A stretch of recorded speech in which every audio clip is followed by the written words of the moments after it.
A millionaire on the brink of death asked a small beggar to pretend to be his son for a day. When his heart was about to stop, the little boy shared a secret that made the millionaire burst into tears. A millionaire on the brink of death asked a small beggar to pretend to be his son for a day. When his heart was about to stop, the little boy shared a secret that made the millionaire burst into tears. If this story interested you, don't forget to subscribe to our channel and tell us which city you're watching us from. We'll keep going. The steady beep of the heart monitor was the only sound that broke the oppressive silence in the luxurious hospital suite. Victor Hawthorne, once a titan of industry, now lay motionless, his weathered face a stark contrast to the crisp white sheets that enveloped him. The room, despite its opulent furnishings, felt cold and impersonal, a stark reminder of the fragility of life. James Hawthorne, Victor's son, stood by the window, his silhouette framed by the setting sun. At 42, he bore the weight of his father's empire on his shoulders, a burden that seemed to grow heavier with each passing day. His eyes, red-rimmed from sleepless nights, darted between his father's still form and the team of doctors huddled in the corner of the room. Dr. Emily Chen, the lead physician, approached James with a grim expression.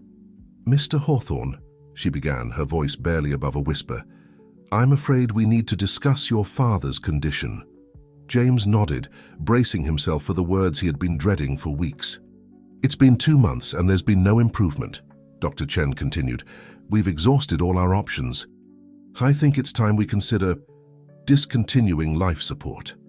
The words hung in the air, heavy and final. James felt his world tilt.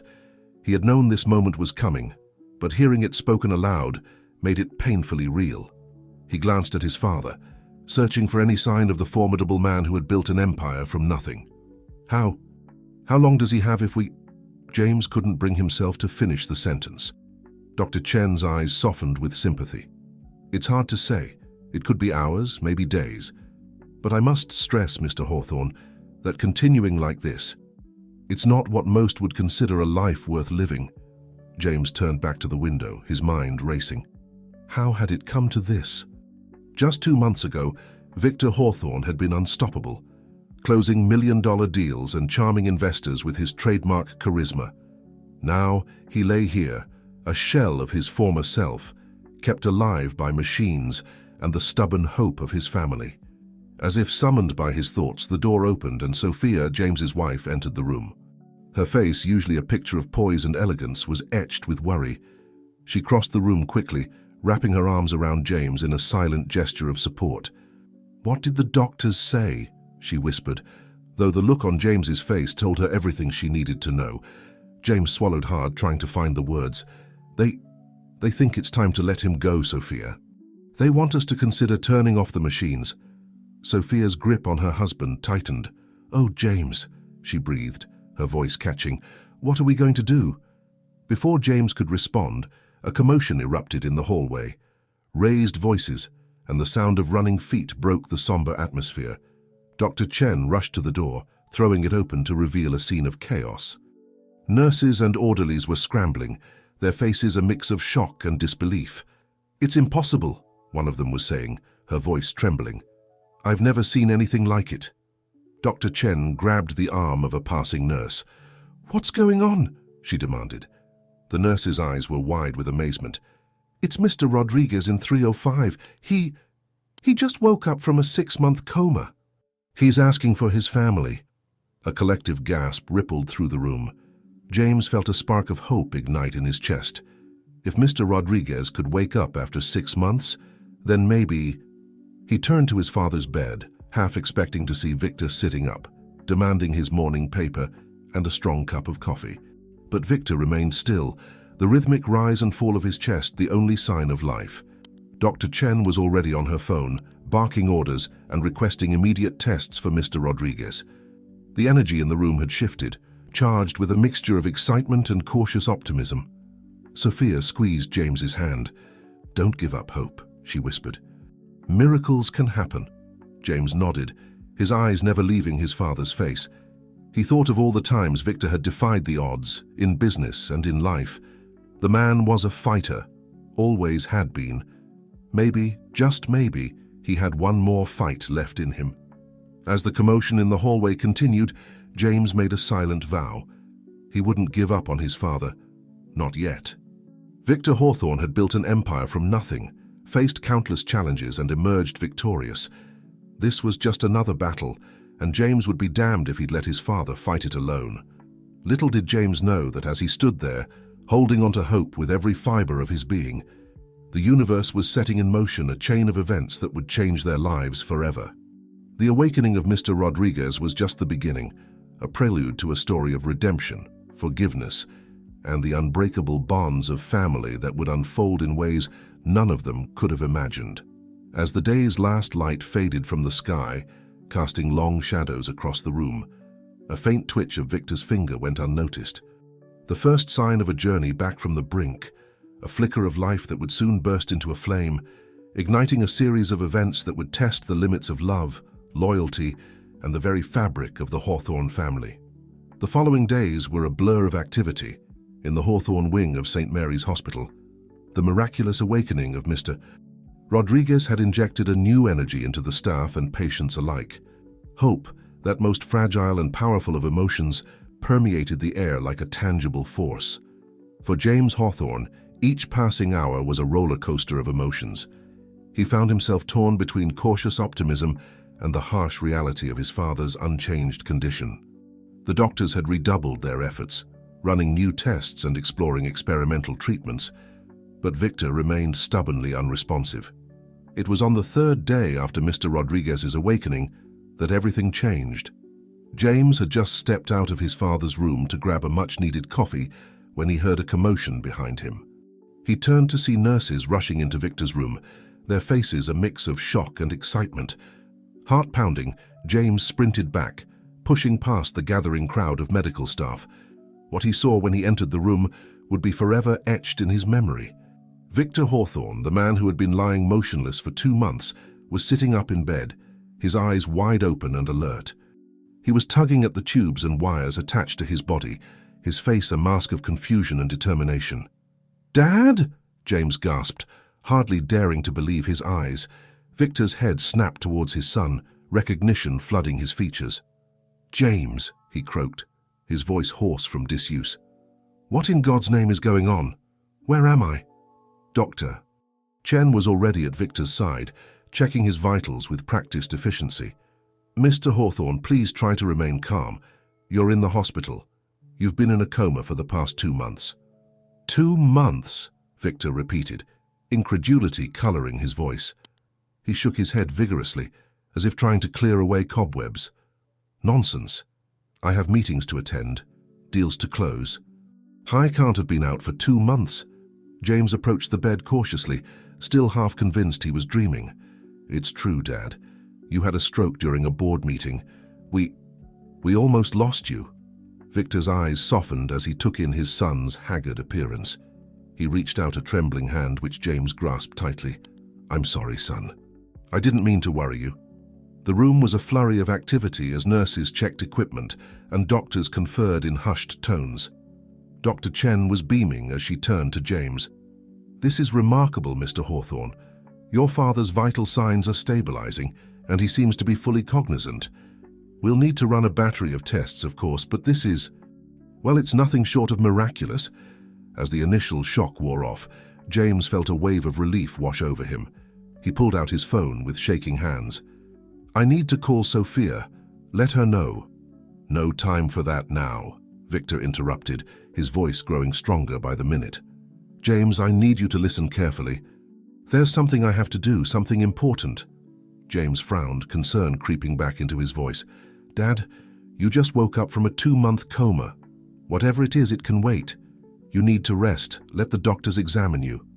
But Victor was already trying to swing his legs over the side of the bed, his face set in a determined scowl that James knew all too well. It was the same expression he wore when closing a particularly tough deal or facing down a boardroom full of skeptical investors. Mr. Hawthorne, please, Dr. Chen interjected, gently but firmly pushing Victor back against the pillows. You're in no condition to be moving around. Your body has been inactive for months. You need time to recover. Victor fixed the doctor with a steely gaze. With all due respect, Doctor, I've been resting for 2 months. There's something I need to do and it can't wait. Now either you help me out of this bed, or I'll do it myself." James recognized the tone in his father's voice. It was the same unyielding determination that had built Hawthorne Industries from the ground up. He knew from experience that once Victor set his mind to something, there was no stopping him. "Dad, please," James pleaded. "Whatever it is, I can take care of it for you. Just tell me what needs to be done." Victor shook his head, his eyes taking on a faraway look. "No, son. This is something I have to do myself. It's about Sarah." The name hung in the air like a physical presence. Sarah, James's sister, Victor's daughter, the one whose name had been unspoken in the Hawthorne household for nearly 2 decades. James felt a chill run down his spine. What could be so urgent about Sarah that it would drive Victor to such extremes? Dr. Chen, sensing the tension in the room, tried once more to reason with her patient. "Mr. Hawthorne, I understand you feel this is urgent, but your health must come first. Give yourself at least a day to regain some strength. We need to run tests, make sure there are no lingering effects from your coma." For a moment, it seemed Victor might relent, but then his jaw set and James knew the battle was lost. 24 hours, Victor conceded, not a minute more. "And then I'm walking out of here, with or without your approval." James and Dr. Chen exchanged worried glances. They both knew that short of physically restraining him, there would be no stopping Victor Hawthorne once those 24 hours were up. As the medical team bustled around, preparing Victor for a battery of tests, James stepped out into the hallway. He leaned against the wall, taking deep breaths to steady himself. The joy of his father's awakening was now tinged with a gnawing worry. What was so important about Sarah that it would drive Victor to such reckless behavior? And after all these years, why now? Little did James know that Victor's urgency was driven by something far beyond his understanding. In the liminal space between life and death, Victor had glimpsed something, remembered something that would set in motion a chain of events that would shake the very foundations of the Hawthorne family. As James stood there, torn between relief and apprehension, he couldn't shake the feeling that this was just the beginning. His father's awakening, miraculous as it was, felt like the first rumble of an approaching storm. Whatever lay ahead, James knew that nothing would ever be the same again. Inside the room, Victor lay back against the pillows, his mind racing. The doctors might think him rash, even foolish, but they didn't understand. He had been given a second chance, an opportunity to right the wrongs of the past. And Victor Hawthorne was not a man to waste such opportunities. As the machines beeped and the doctors murmured, Victor closed his eyes, his thoughts drifting to a small confectionery shop across town and the bittersweet memories it held. Whatever it took, he would make things right. He owed it to Sarah, to himself, and to the grandchild he had never known. The clock was ticking and Victor Hawthorne had a mission. The world had better be ready, because nothing was going to stand in his way. The 24 hours that Dr. Chen had negotiated with Victor Hawthorne passed in a whirlwind of tests, examinations, and hushed conversations. The hospital staff moved with barely contained excitement, acutely aware that they were witnessing something extraordinary. Victor, for his part, endured the prodding and poking with uncharacteristic patience, his mind focused on the task that lay ahead. As the deadline approached, James paced the hospital corridor, his phone pressed to his ear. "I understand your concerns, Doctor." "Chen, but you don't know my father. If he says he's leaving, he's leaving. Short of strapping him to the bed, there's nothing we can do to stop him."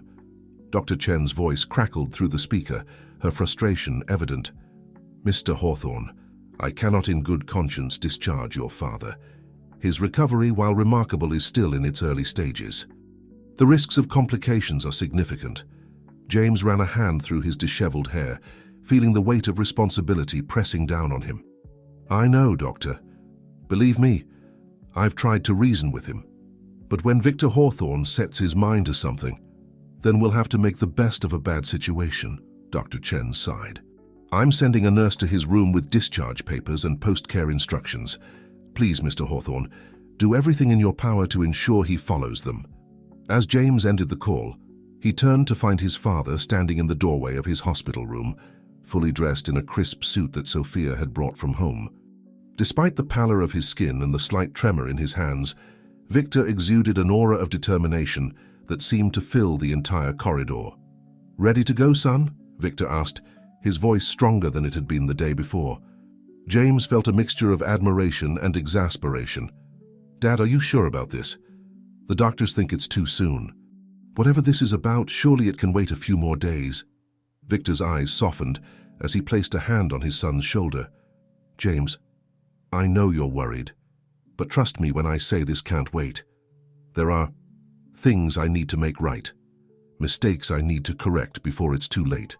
The mention of mistakes brought Sarah to the forefront of James's mind once again. He had been young when his sister left, but the pain of her absence had never fully healed. "Dad, what's really going on? What does this have to do with Sarah?" For a moment, Victor's composure slipped, and James caught a glimpse of the turmoil behind his father's eyes. But as quickly as it appeared, it was gone, replaced by the steely resolve that had made Victor Hawthorne a force to be reckoned with in the business world. "All will be explained in due time, son. For now, I need you to trust me. Can you do that?" James wanted to argue, to demand answers, but something in his father's tone stopped him. Instead, he nodded, resigned to the fact that Victor would reveal his motivations when he was ready, and not a moment sooner. As they made their way out of the hospital, James couldn't help but notice the stares and whispers that followed them. News of Victor's miraculous recovery had spread quickly, and staff members peered around corners and through doorways to catch a glimpse of the man who had defied medical odds. Outside, the bright sunlight seemed to invigorate Victor further. He took a deep breath, savoring the fresh air. "It feels good to be back in the land of the living," he quipped, a shadow of his old humor returning. James managed a small smile as he helped his father into the waiting car. "Where to, Dad? Home?" Victor shook his head. "No, not yet. There's somewhere I need to go first." He leaned forward, giving the driver an address that James didn't recognize. As the car pulled away from the curb, James settled back into his seat, studying his father's profile. There was something different about Victor. Beyond the physical changes wrought by his time in the hospital, a new purpose seemed to radiate from him, mixed with an urgency that James couldn't quite understand. The city passed by in a blur of motion and color, a stark contrast to the stillness of the hospital room that had been their world for the past 2 months. James found himself struggling to reconcile the father he saw now with the larger-than-life figure who had dominated boardrooms and headlines for decades. "You know, James," Victor said suddenly, breaking the silence, "life has a funny way of giving you perspective. When you're lying there, trapped in your own mind, you start to see things differently. The deals, the money, the power. It all seems so insignificant compared to the things that really matter." James raised an eyebrow, intrigued by this philosophical turn. "And what really matters, Dad?" Victor turned to face his son, his eyes shining with an emotion James couldn't quite place. "Family, James. The love we share, the bonds we forge, and the ones we break." He paused, his gaze drifting back to the window. "I've made many mistakes in my life, son, but none greater than what happened with Sarah. It's time I tried to make amends." Before James could respond, the car slowed to a stop.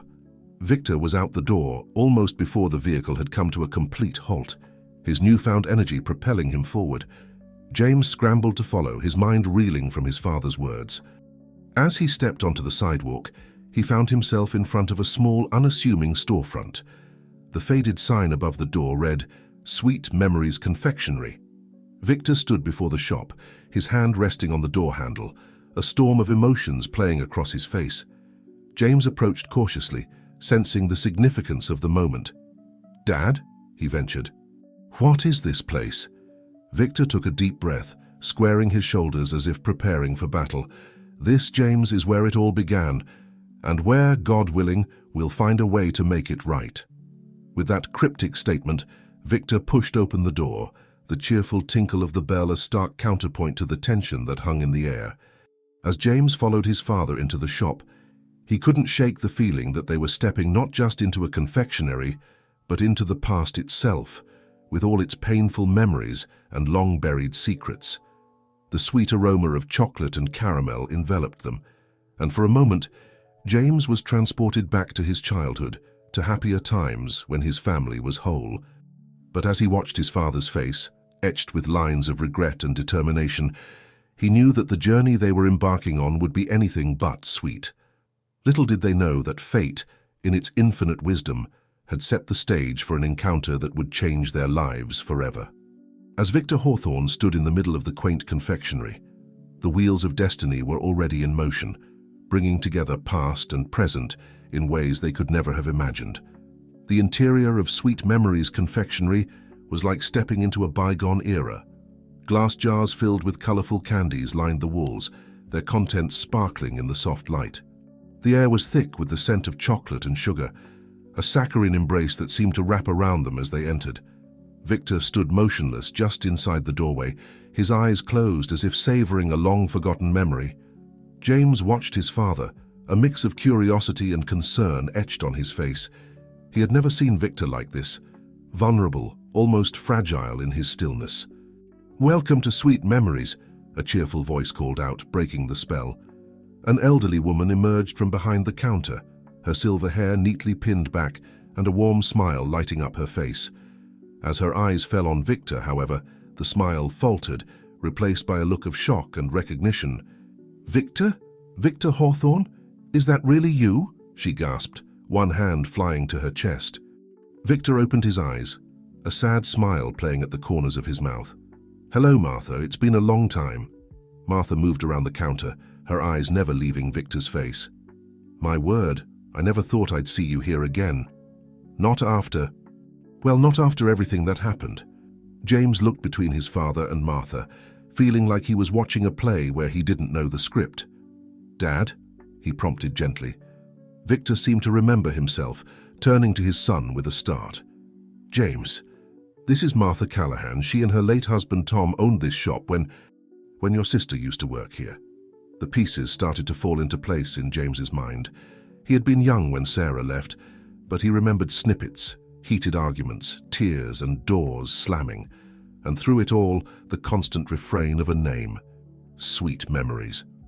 Martha's eyes widened as she took in James. "My goodness, is this little Jamie? How you've grown." She turned back to Victor, her expression growing serious. "Victor, what brings you here after all these years? Is it about Sarah?" At the mention of Sarah's name, Victor's composure cracked. He reached out, steadying himself against a display of chocolate truffles. "Martha, I need to make things right. I've been such a fool, and now I'm afraid it might be too late." Martha's face softened with compassion. She gently took Victor's arm, leading him to a small table in the corner of the shop. "Come, sit down. You look like you could use a cup of tea and maybe one of Tom's special chocolate croissants. They always were Sarah's favorite." As Martha bustled behind the counter, James helped his father into a chair. He couldn't remember ever seeing Victor accept help so readily, and it unnerved him. "Dad, what's going on? Why are we really here?" Victor sighed heavily, his eyes fixed on the worn tabletop. "James, there's so much you don't know. So much I should have told you years ago." He paused, collecting his thoughts. "Your sister. She was pregnant when she left."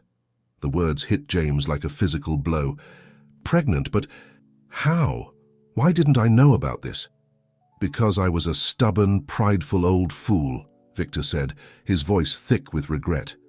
"When Sarah told me, I didn't react well. I said terrible things I've regretted every day since. She ran away that night, and we never saw her again." Martha returned with a tray of tea and pastries, setting it down gently. "It was a difficult time for everyone," she said softly. "Sarah was so young, so scared. She worked here at the shop right up until the day she left town." James's mind was reeling. "So I have a niece or nephew out there somewhere. Have you been in contact with Sarah all this time?" Victor shook his head, his hands wrapped around the warm teacup as if drawing strength from it. "No, son. I tried to find her, but she didn't want to be found, and after a while I convinced myself it was better this way, that she was better off without me in her life." Martha placed a comforting hand on Victor's shoulder. "You can't change the past, Victor, but maybe it's not too late to build a future." Victor looked up at her, a glimmer of hope in his eyes. "That's why I'm here, Martha. When I was in the coma, I had a dream, or maybe it was more than a dream. I saw Sarah and a child. They were here in the shop. It felt so real, so vivid. When I woke up, I knew I had to come here to try and make things right." James leaned forward, his heart racing. Dad, are you saying you think Sarah might come back here after all this time? Victor shook his head slowly. I don't know, son. It doesn't make sense, I know, but something is telling me this is where I need to be. That somehow this is the key to finding her, to making amends. As they sat there, the sweet scent of chocolate hanging in the air, James felt as though he was seeing his father for the first time. The titan of industry, the unstoppable force that was Victor Hawthorne, had been replaced by a man weighted down by regret and desperate for redemption. Martha refilled their teacups, her movements deliberate and careful. Victor, I don't know if Sarah will ever come back here, but I do know this. She loved this place. It was her safe haven, even when things were at their worst. If there's any place in this world that holds the essence of who Sarah was, it's right here in this little shop. Victor nodded, his eyes roaming the shelves lined with jars of brightly colored candies. I remember how her eyes would light up when she talked about working here. She always said it was like being surrounded by pure joy. As they sat in contemplative silence, the bell above the door chimed. James turned, half expecting, hoping even, to see Sarah walk in. Instead, a small boy, no more than 8 or 9 years old, slipped into the shop. His clothes were worn and a size too small, his sneakers held together with duct tape. Despite his shabby appearance, his eyes were bright and alert, darting around the shop with undisguised longing. Martha stood, her face creasing with concern. "Can I help you, young man?" The boy startled, as if he hadn't expected to be noticed. I was just looking," he mumbled, already backing towards the door. Victor, who had been lost in thought, turned at the sound of the child's voice. As his eyes fell on the boy, something indefinable passed across his face. A flicker of recognition, perhaps, or a spark of intuition. Before anyone could react, Victor reached for one of the beautifully wrapped chocolates on the table. "Here, son," he said, holding it out to the boy. "Everyone should have a taste of sweetness in their life." The boy hesitated, his gaze flicking between Victor's face and the outstretched chocolate. Then, quick as a flash, he darted forward, snatched the treat from Victor's hand, and was out the door before anyone could blink. "Well, I never," Martha exclaimed, her hand on her heart. "That little scamp." But Victor was already on his feet, moving with a speed that belied his recent incapacitation. "Wait," he called out, stumbling towards the door. James jumped up to steady his father. "Dad, what is it? It's just a chocolate." Victor turned to his son, his eyes blazing with an intensity that James hadn't seen in years. "No, James.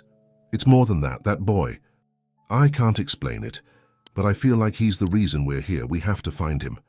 As Victor pushed open the door, the cheerful tinkle of the bell a stark contrast to the tension of the moment, James couldn't shake the feeling that they were standing on the precipice of something momentous. The simple act of a stolen chocolate seemed to have set in motion a chain of events that would change their lives forever. Little did they know that, as they stepped out onto the sun-drenched street in pursuit of a mysterious boy, fate was weaving its intricate web, bringing together past and present, lost and found, in ways they could never have imagined. The hunt for the boy with the stolen chocolate was about to lead the Hawthornes down a path of discovery, reconciliation, and the true meaning of family. And somewhere in the tapestry of the city, a long-lost piece of their family puzzle was waiting to be found.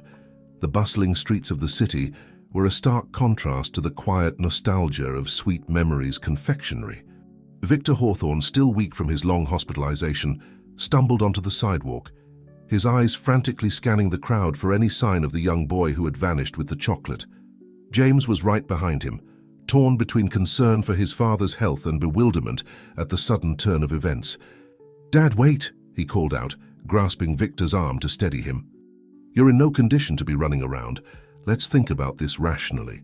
But Victor's eyes were alight with a fervor James had never seen before. "You don't understand, son. That boy, there's something about him. I can't explain it, but I feel it in my bones. We have to find him." Martha appeared in the doorway of the shop, her face etched with worry. "Victor, please. You've only just recovered. Come back inside. We can call the authorities if you're really concerned." Victor shook his head vehemently. "No, no authorities. This is something I have to do myself." He turned to James, his voice softening. "Son, I know this doesn't make sense, but I'm asking you to trust me. Will you help me find him?" James looked into his father's eyes, seeing not the titan of industry he had grown up with, but a man driven by an inexplicable urgency. Against his better judgment, he nodded. "All right, Dad, but we do this my way. No more running." With a grateful squeeze of James's shoulder, Victor agreed. They bid a hasty farewell to a bewildered Martha and set off down the street, their eyes peeled for any sign of the mysterious boy. The city thrummed with life around them. Street vendors hawked their wares, business people hurried to and fro, and tourists ambled along, cameras at the ready. But of the young chocolate thief there was no sign. As they searched, Victor filled James in on more details about Sarah's departure. "She was so young, James, only 17. When she told me she was pregnant, I lost control. Said things no father should ever say to his child. By the time I came to my senses, she was gone." James absorbed this information, his mind reeling. "But why didn't you ever tell me? I always thought Sarah had just run away, rebelling against your strict rules or something." Victor's face crumpled with shame.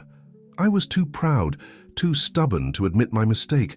I thought I could find her, bring her home, and it would all blow over. But days turned into weeks, weeks into months, And then one day I realized she wasn't coming back." Their conversation was interrupted by a commotion up ahead. A fruit vendor was yelling and gesticulating wildly, pointing down an alleyway.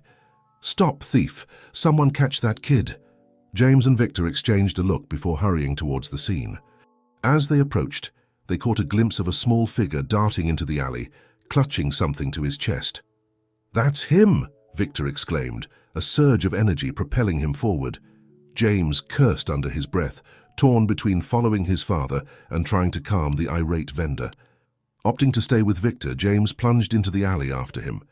The narrow passage was dim and cluttered, lined with overflowing dumpsters and stacks of discarded pallets.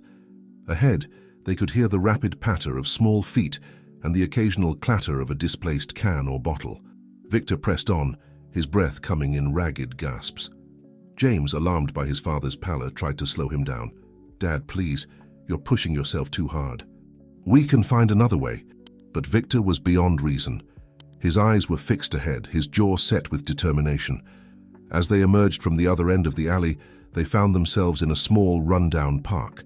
And there, huddled on a bench, was the boy. He looked up as they approached, his eyes wide with fear.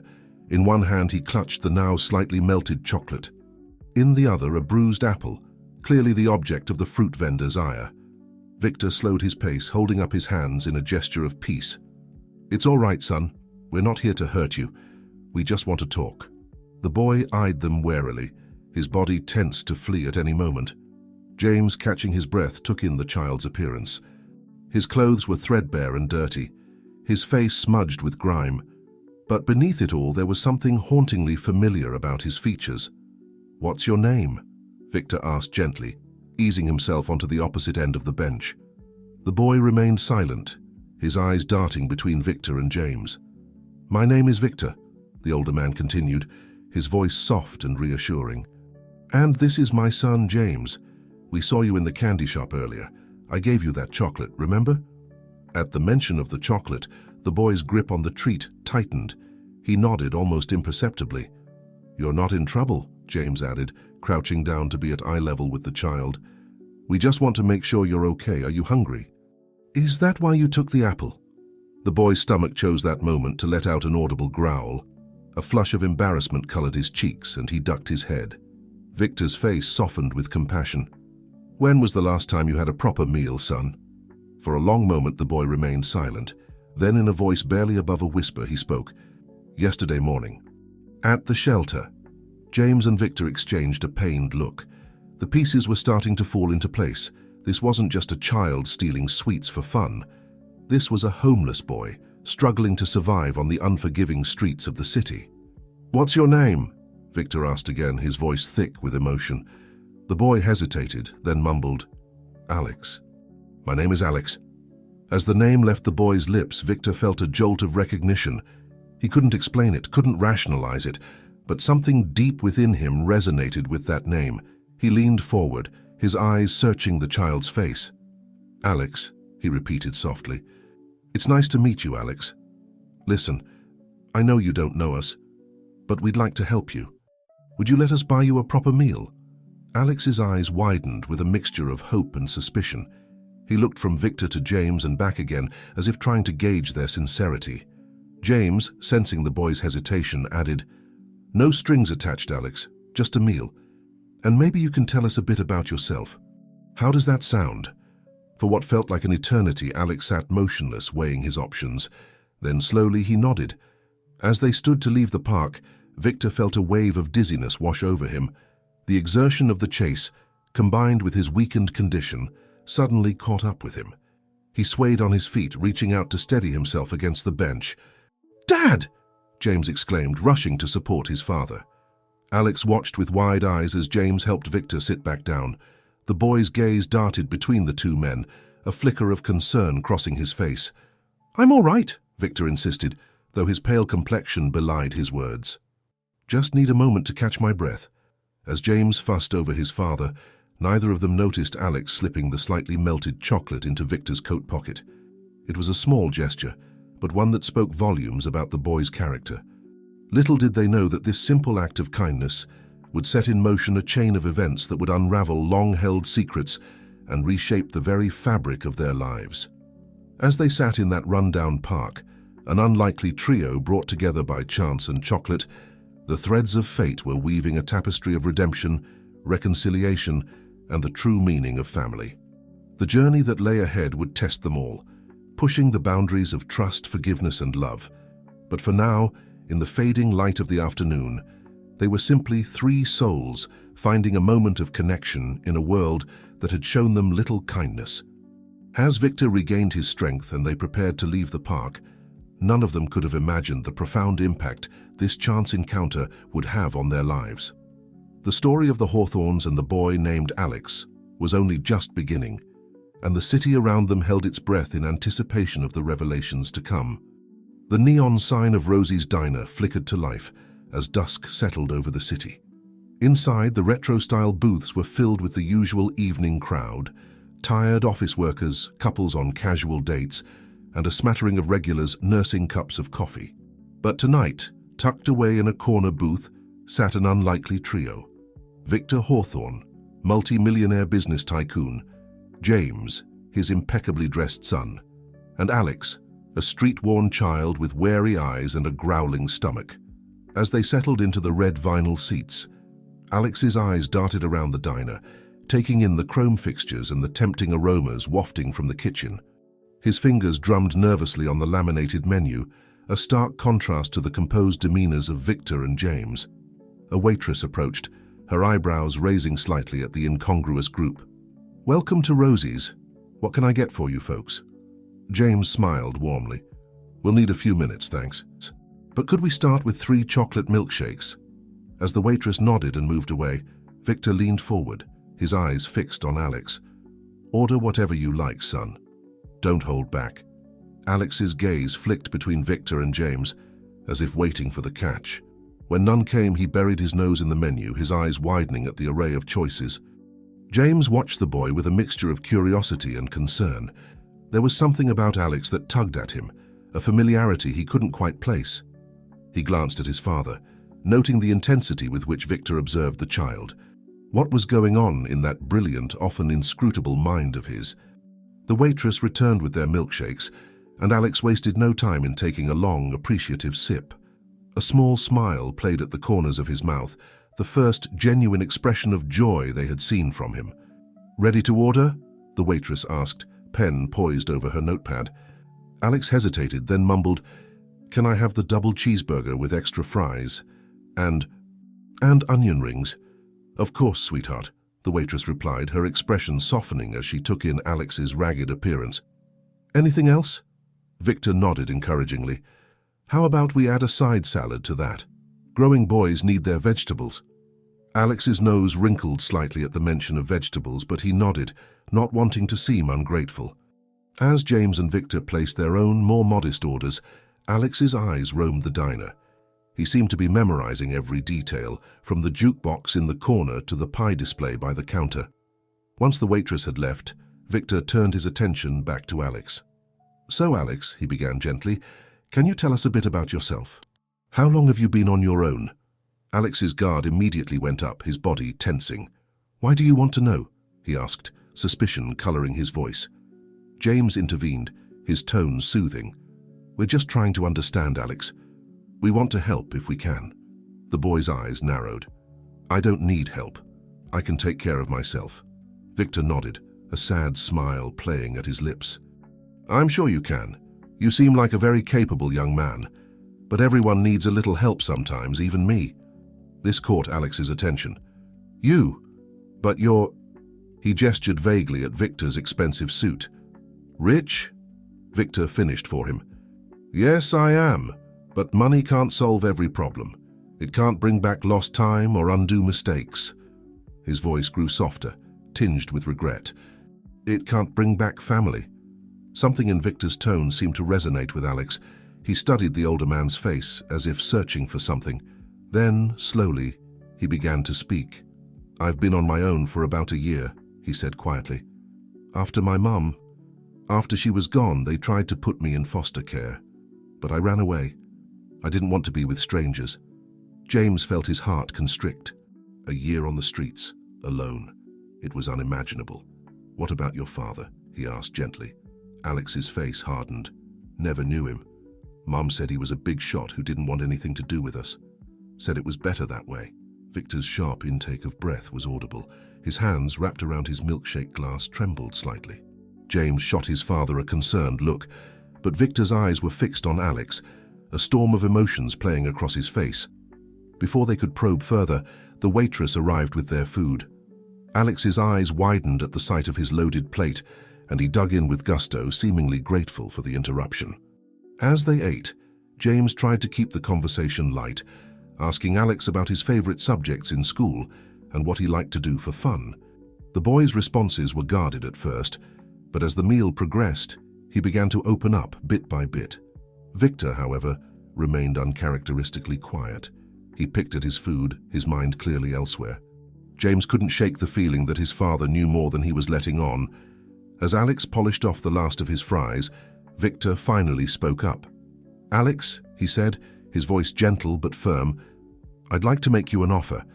I have a big house with plenty of spare rooms. Would you consider staying with us for a while? Just until we can figure out a more permanent solution for you? Alex's fork clattered to his plate. He looked at Victor with a mixture of longing and distrust. Why? He asked, his voice barely above a whisper. Why would you do that for me? You don't even know me. Victor leaned forward, his eyes intense. Because, Alex, I believe that our meeting today wasn't just chance. I believe you were brought into our lives for a reason, and I'd like the opportunity to find out what that reason is. James watched this exchange with growing amazement. He had never seen his father like this, so open, so vulnerable. What had brought about this change? Alex sat in silence for a long moment, his young face a mask of conflicting emotions. Finally, he spoke. If I say yes, can I leave whenever I want? You won't try to stop me? Victor nodded solemnly. You have my word. You're not our prisoner, Alex. We just want to help. After what seemed like an eternity, Alex gave a small nod. Okay, he said softly. I'll come. For now. As they prepared to leave the diner, James couldn't shake the feeling that they were standing on the precipice of something monumental. His father's inexplicable connection to this boy, Alex's mysterious background, it all pointed to a larger story, one that was only just beginning to unfold. Little did they know that as they stepped out into the night, the wheels of fate were turning. The simple act of offering shelter to a homeless boy was about to set in motion a chain of events that would unravel long-held secrets, challenge their perceptions of family, and ultimately lead them on a journey of healing and redemption. As their car pulled away from Rosie's diner, the city lights twinkling around them, none of them could have predicted the profound impact this chance encounter would have on their lives. The story of the Hawthorns and the boy named Alex was about to take an unexpected turn, one that would test the bonds of family, the power of forgiveness, and the enduring strength of love. The night air hummed with possibility as they drove towards the Hawthorn mansion. In the back seat, Alex's eyes were wide, taking in the gradually changing scenery. From the rundown neighborhoods he knew to the manicured lawns of the elite, It was like crossing into another world. Victor watched the boy through the rearview mirror, his heart heavy with a mixture of hope and trepidation. He couldn't explain the pull he felt towards Alex, the sense of familiarity that tugged at his soul, but he knew with a certainty that defied logic that this boy was the key to unlocking the past and perhaps to healing the wounds that had festered for far too long. The Hawthorne mansion loomed before them, a sprawling testament to wealth and success that seemed to touch the night sky. As the car pulled up the circular driveway, Alex pressed his face against the window, his eyes wide with a mixture of awe and apprehension. James glanced back at the boy, a small smile playing on his lips. "Welcome to our home, Alex," he said softly, trying to put the child at ease. Victor, who had been uncharacteristically quiet during the drive, seemed to shake himself out of deep thought. He turned in his seat to face Alex. "I know it might seem overwhelming, but I want you to feel comfortable here. This is your home for as long as you want it to be." Alex nodded silently, his eyes never leaving the imposing structure before him. As they stepped out of the car, the front door of the mansion swung open, spilling warm light onto the driveway. Sophia Hawthorne stood in the doorway, her elegant figure silhouetted against the light. Her face was a mask of confusion as she took in the scene before her. Her husband, whom she had expected to still be in the hospital, her son, and a disheveled young boy she had never seen before. "Victor, James, what's going on?" she called out, descending the steps to meet them. Victor put a gentle hand on Alex's shoulder, guiding him forward. "Sophia, my dear, we have a guest. This is Alex. He'll be staying with us for a while." Sophia's eyes widened as she took in Alex's appearance, the worn clothes, the smudged face, the wary eyes. To her credit, she recovered quickly, her surprised expression melting into a warm smile. "Alex, it's lovely to meet you," she said, her voice kind. "You must be hungry after your journey. Why don't we go inside and I'll fix you something to eat?" Alex, who had been shrinking back slightly at Sophia's approach, looked up in surprise. "But we just ate at the diner," he said, confusion evident in his voice. James chuckled softly. "Trust me, Alex, in this house, there's always room for more food. Mom's cooking is legendary." As they made their way into the house, Alex's eyes darted everywhere, taking in the high ceilings, the plush carpets, the gleaming surfaces. It was clear that he had never seen anything like it before. Sophia led them to the kitchen, a warm, inviting space that seemed at odds with the grandeur of the rest of the house. As she busied herself at the stove, Victor pulled her aside, speaking in low, urgent tones. James watched as his mother's expression shifted from confusion to shock, to a sort of sad understanding. Meanwhile, Alex stood in the middle of the kitchen, looking lost and out of place. James approached him, speaking gently. "Would you like to sit down, Alex? It's been a long day." The boy nodded, allowing James to guide him to a stool at the kitchen island. As he sat, his hand brushed against his pocket, and a look of alarm crossed his face. "The chocolate!" he exclaimed, jumping up. "I forgot to give it back to Mr. Hawthorne." Victor turned at the sound of Alex's voice. "The chocolate. Oh, don't worry about that, son. It was a gift." But Alex was already fishing in his pocket, pulling out the now misshapen chocolate. I put it in your pocket when you got dizzy in the park," he admitted, his cheeks flushing. "I thought you might need it more than me." The kitchen fell silent as the implications of Alex's words sank in. This boy, who had so little, had given up the one treat he had received in who knows how long, out of concern for a stranger. Victor approached Alex slowly, kneeling down to meet the boy's eyes. "That was a very kind thing to do, Alex," he said, his voice thick with emotion. "Thank you." Alex shrugged, clearly uncomfortable with the attention. "It's no big deal," he mumbled. Sophia, who had been watching this exchange with tears in her eyes, cleared her throat. "Well, I think this calls for a celebration," she announced. "How about some hot chocolate and cookies?" As Sophia busied herself with the treats, James couldn't help but notice the way his father watched Alex. There was a tenderness in Victor's eyes that James had rarely seen, a vulnerability that was at odds with the hard-driving businessman he knew. The evening passed in a blur of warm drinks, sweet treats, and cautious conversation. Alex slowly began to relax, his guard lowering inch by inch as the Hawthornes made every effort to make him feel welcome. As the night wore on, yawns began to punctuate the conversation. Victor stood, stretching slightly. I think it's time we all got some rest. Alex, let me show you to your room." The boy's eyes widened. "My room?" James nodded, smiling. "Of course. We have plenty of guest rooms. You'll have your own space here." As Victor led Alex upstairs, Sophia turned to James, her eyes full of questions. "James, what's really going on here? Your father shows up with a street child insisting we take him in. It's not like him at all." James sighed, running a hand through his hair. "I don't know, Mum. Dad's been different since he woke up from the coma. He's fixated on this idea that he needs to make amends for something. And then we met Alex and I don't know.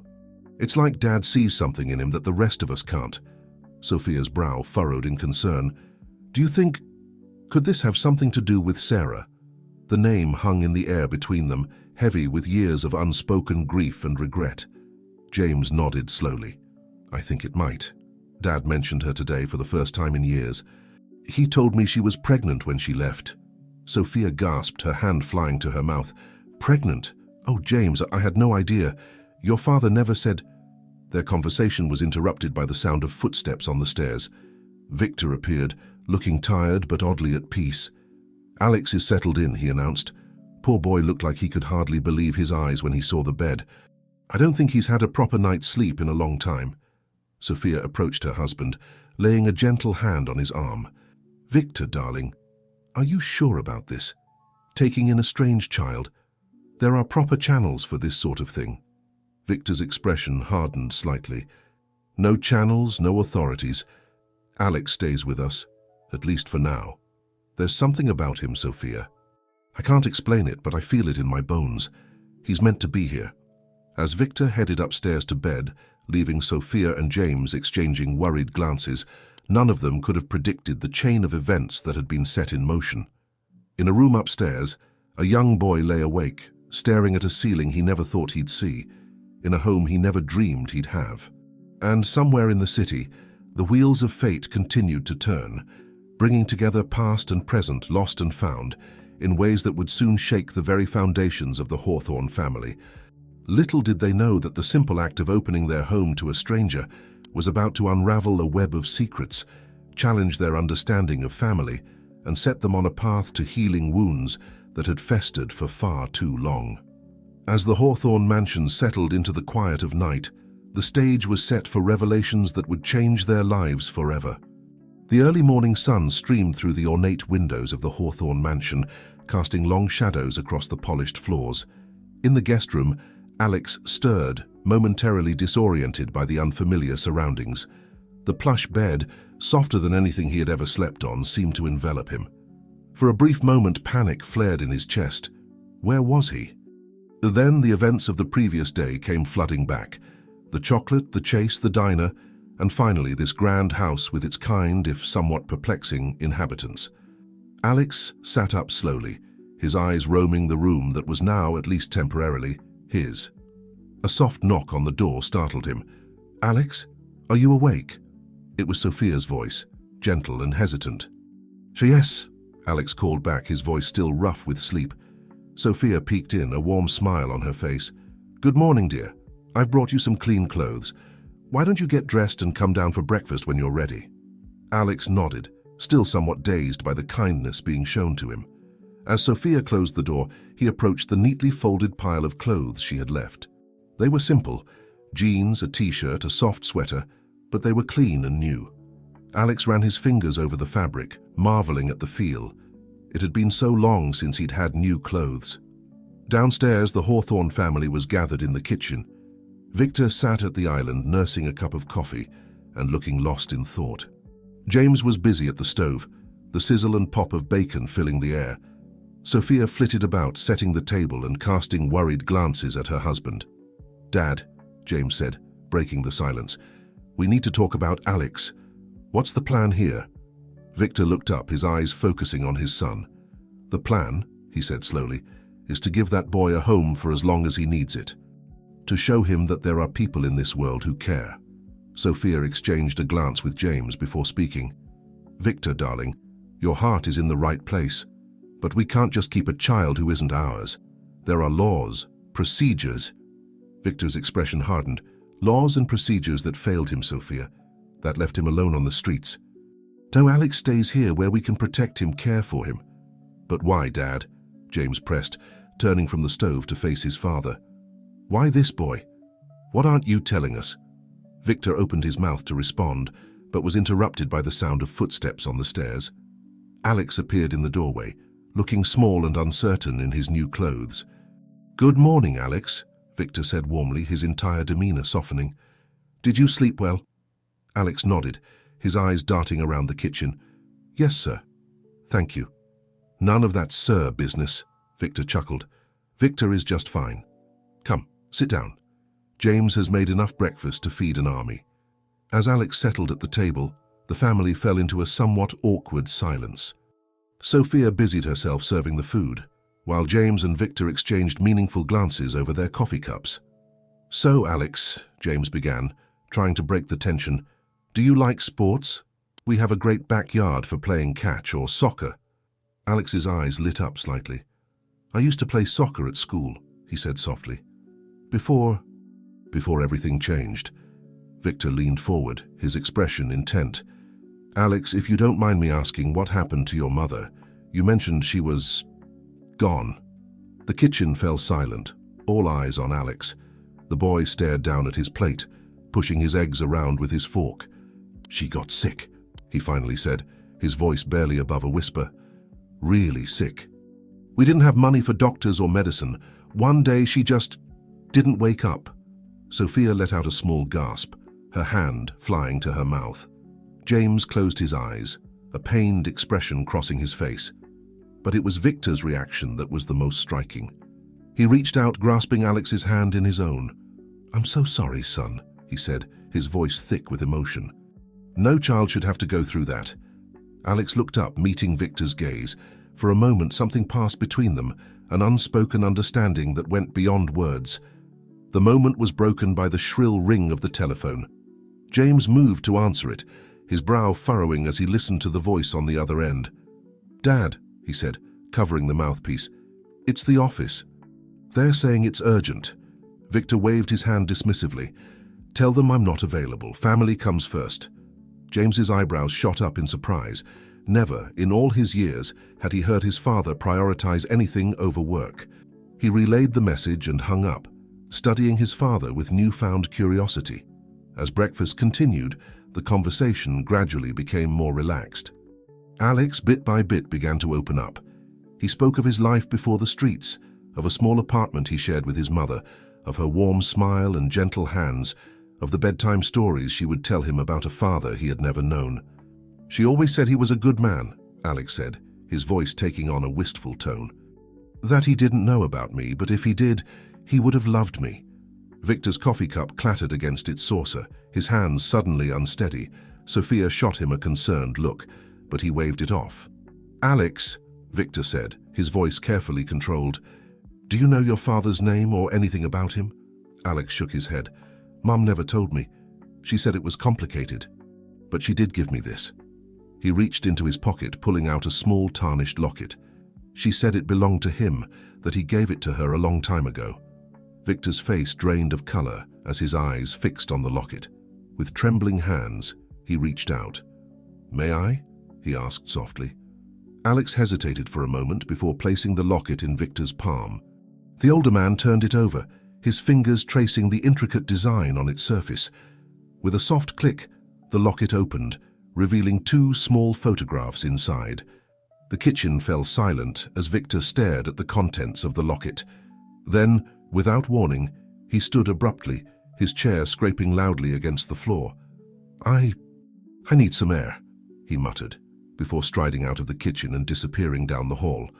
James, Sophia, and Alex sat in stunned silence, trying to process what had just happened. It was Sophia who finally broke the silence, her voice gentle but firm. James, why don't you take Alex out to see the garden? I think your father and I need to have a talk. As James led a confused Alex outside, Sophia steeled herself for the conversation ahead. She had a sinking feeling that the past they had tried so hard to bury was about to resurface, bringing with it revelations that would shake their family to its very core. Little did they know that the locket Alex had carried for so long was about to unlock a door to the past, one that would lead them down a path of discovery, reconciliation, and the true meaning of family. As Sophia set off to find Victor, the wheels of fate continued to turn, bringing them one step closer to a truth that would change their lives forever. The stage was set for a confrontation years in the making, one that would test the bonds of love, the power of forgiveness, and the enduring strength of family. And at the center of it all was Alex, a boy who had unknowingly carried the key to their shared history in his pocket all along. Sophia found Victor in his study, a room that had always been his sanctuary. He stood by the large bay window, his back to the door, shoulders hunched in a posture so uncharacteristic of the confident man she had known for decades. In his hand, he clutched the small locket, his knuckles white with the force of his grip. "Victor," Sophia said softly, closing the door behind her. "It's time we talked about this." He turned slowly, and the look on his face nearly broke her heart.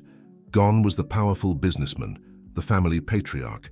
In his place stood a man haunted by ghosts of the past, his eyes filled with a mixture of pain, regret, and something else. Hope, perhaps. "It's Sarah's, Sophia," he said, his voice barely above a whisper. "The locket. I gave it to her on her 16th birthday." Sophia moved closer, her heart pounding. "And the photos inside?" Victor opened the locket with trembling fingers. "One is of Sarah, taken just a few months before she left. And the other—" He trailed off, unable to continue. Sophia peered at the tiny photographs. The first was indeed of Sarah, her young face beaming at the camera, full of life and promise. The second photo made her gasp.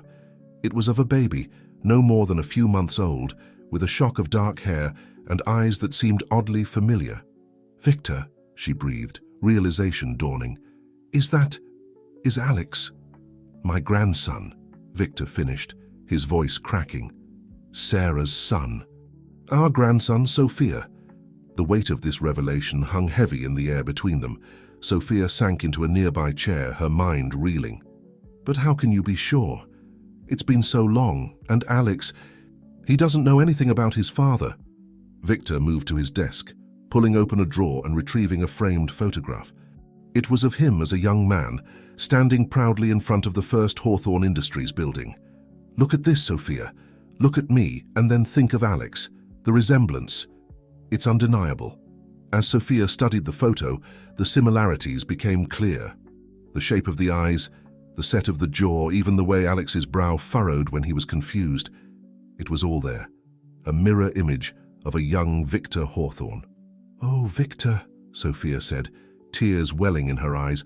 "All these years, Sarah was out there, struggling, and her son, our grandson, living on the streets. How did we let this happen?" Victor's face crumpled, the weight of his guilt finally breaking through his carefully constructed facade. "It's my fault, Sophia. All of it. I drove her away with my anger, my foolish pride, and now it might be too late to make things right." Sophia stood, crossing the room to embrace her husband.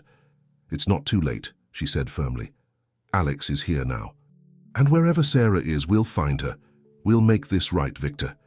As they stood there, clinging to each other and to the hope of redemption, a soft knock on the door interrupted their moment.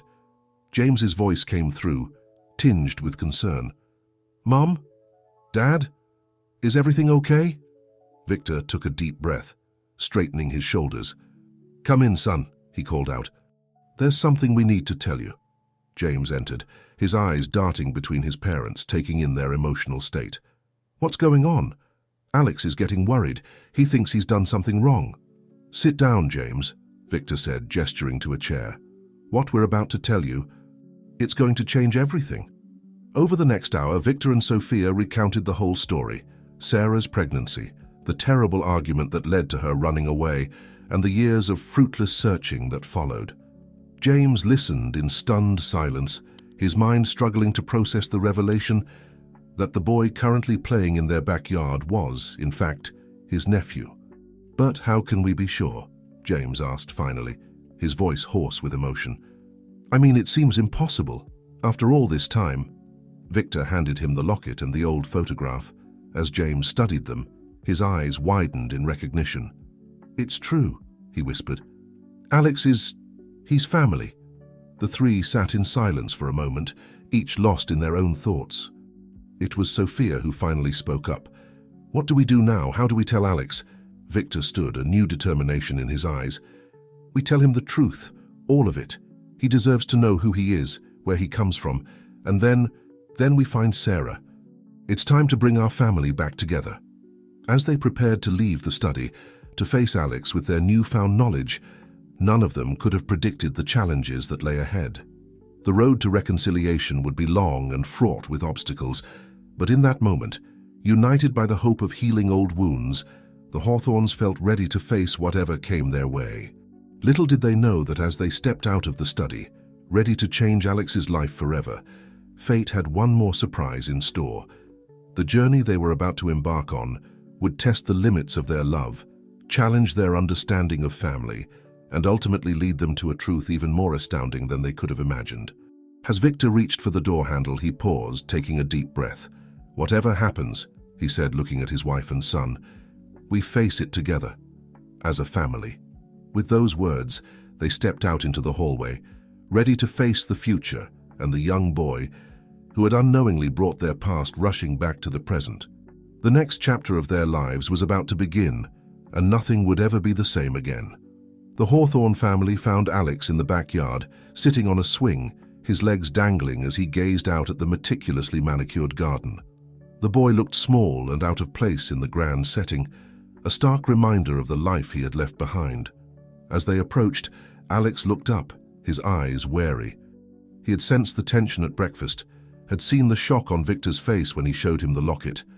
Now, as the entire family came towards him with serious expressions, he couldn't help but feel a flutter of fear in his stomach.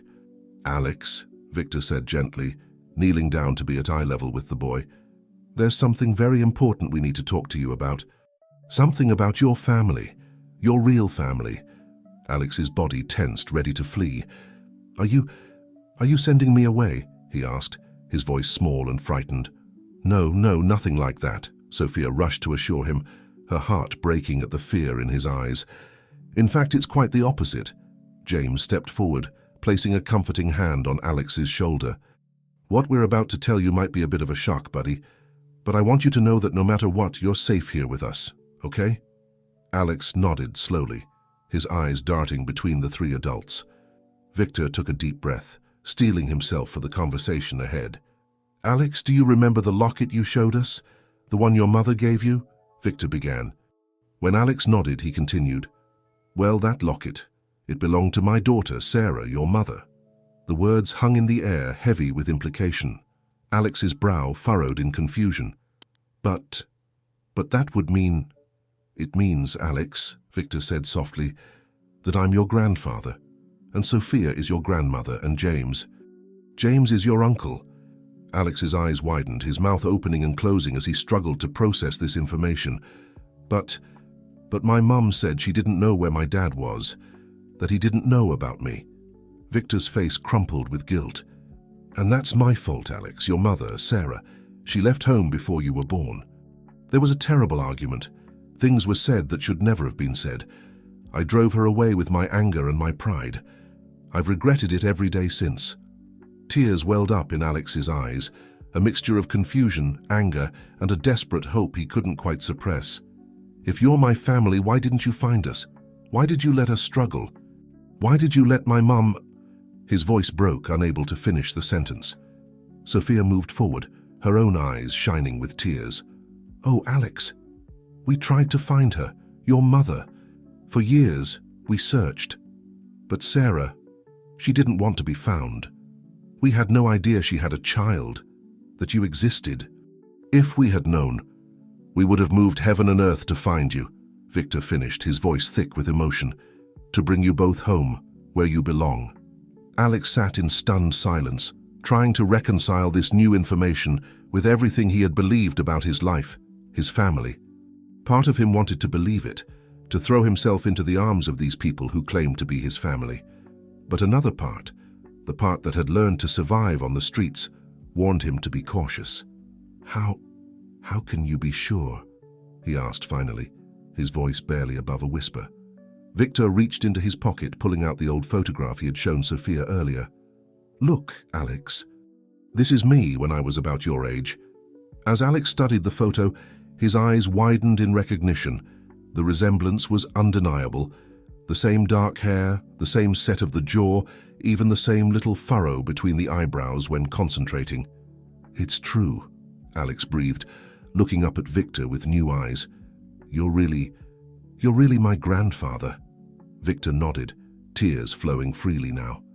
"Yes, Alex, and we want you to stay here with us, to be part of our family, the family you should have had all along." For a moment, Alex sat frozen, overwhelmed by the enormity of what he had just learned. Then, with a small sob, he launched himself into Victor's arms. Victor held him tightly, years of pent-up love and regret pouring out as he embraced his grandson for the first time. Sophia and James joined the embrace, enveloping Alex in the warmth of family he had been missing for so long. For several minutes, they stayed like that, tears mingling as years of separation began to heal. As they finally pulled apart, Alex wiped his eyes, a mixture of emotions playing across his face. "But what about my mom?" he asked.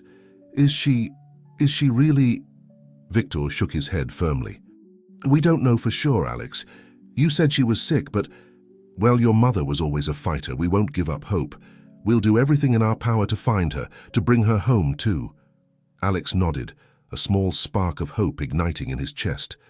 Can you tell me about her? About when she was young?" Sophia smiled warmly, brushing a strand of hair from Alex's forehead. "Of course, sweetheart. We have so many stories to share with you. Why don't we go inside and we can start from the beginning?"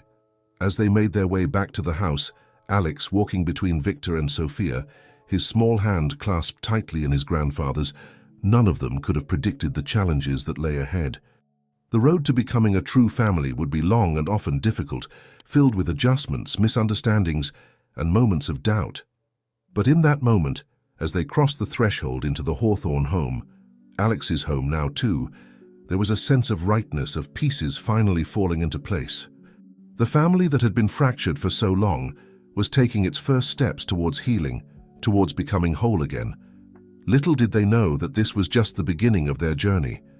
As they settled in the living room, ready to share stories of Sarah and the family Alex had never known, fate was already setting in motion events that would test their newfound bond, challenge their understanding of forgiveness, and ultimately lead them to a truth even more astonishing than they could have imagined. The Hawthorne family saga was far from over. In fact, it was just beginning anew, with Alex at its heart. And as Victor began to speak, sharing tales of a young Sarah that brought both laughter and tears, the future stretched out before them, uncertain, yes, but full of hope, and the promise of love reclaimed. The days following the revelation of Alex's true identity were a whirlwind of emotions and adjustments for the Hawthorne family. The grand mansion, once a symbol of their isolated wealth, now bustled with a new energy as they all worked to make Alex feel at home. Victor, usually consumed by business affairs, found himself spending hours with Alex, sharing stories of Sarah's childhood and poring over old family photo albums. It was as if a dam had broken, releasing years of pent-up love and memories. One afternoon, as they sat in Victor's study, Alex traced his finger over a photo of Sarah as a teenager. "She looks so happy here," he said softly. Victor nodded, his eyes misty with nostalgia. She was. Sarah had such a zest for life. She could light up a room just by walking into it. He paused, his expression growing somber. "I just wish I had appreciated that more when I had the chance." Alex looked up at his grandfather, sensing the weight of regret in his words. Do you think she ever wanted to come back?" Victor sighed, running a hand through his silver hair. "I hope so, Alex. Not a day went by that I didn't wish for it, but I was too proud, too stubborn to reach out first. It's a mistake I'll regret for the rest of my life." As they continued to look through the albums, Alex's eyes fell on a photo of a younger Victor standing in front of a large building. "What's that?" he asked, pointing to the image. Victor's eyes lit up. "Ah, that's the first Hawthorne Industries building. It's where it all began." He launched into the story of how he built his company from the ground up, his voice filled with pride and nostalgia. Alex listened, enraptured by tales of business deals and technological innovations. For the first time, he began to understand the legacy he was now a part of. Meanwhile, Sophia threw herself into making Alex feel at home.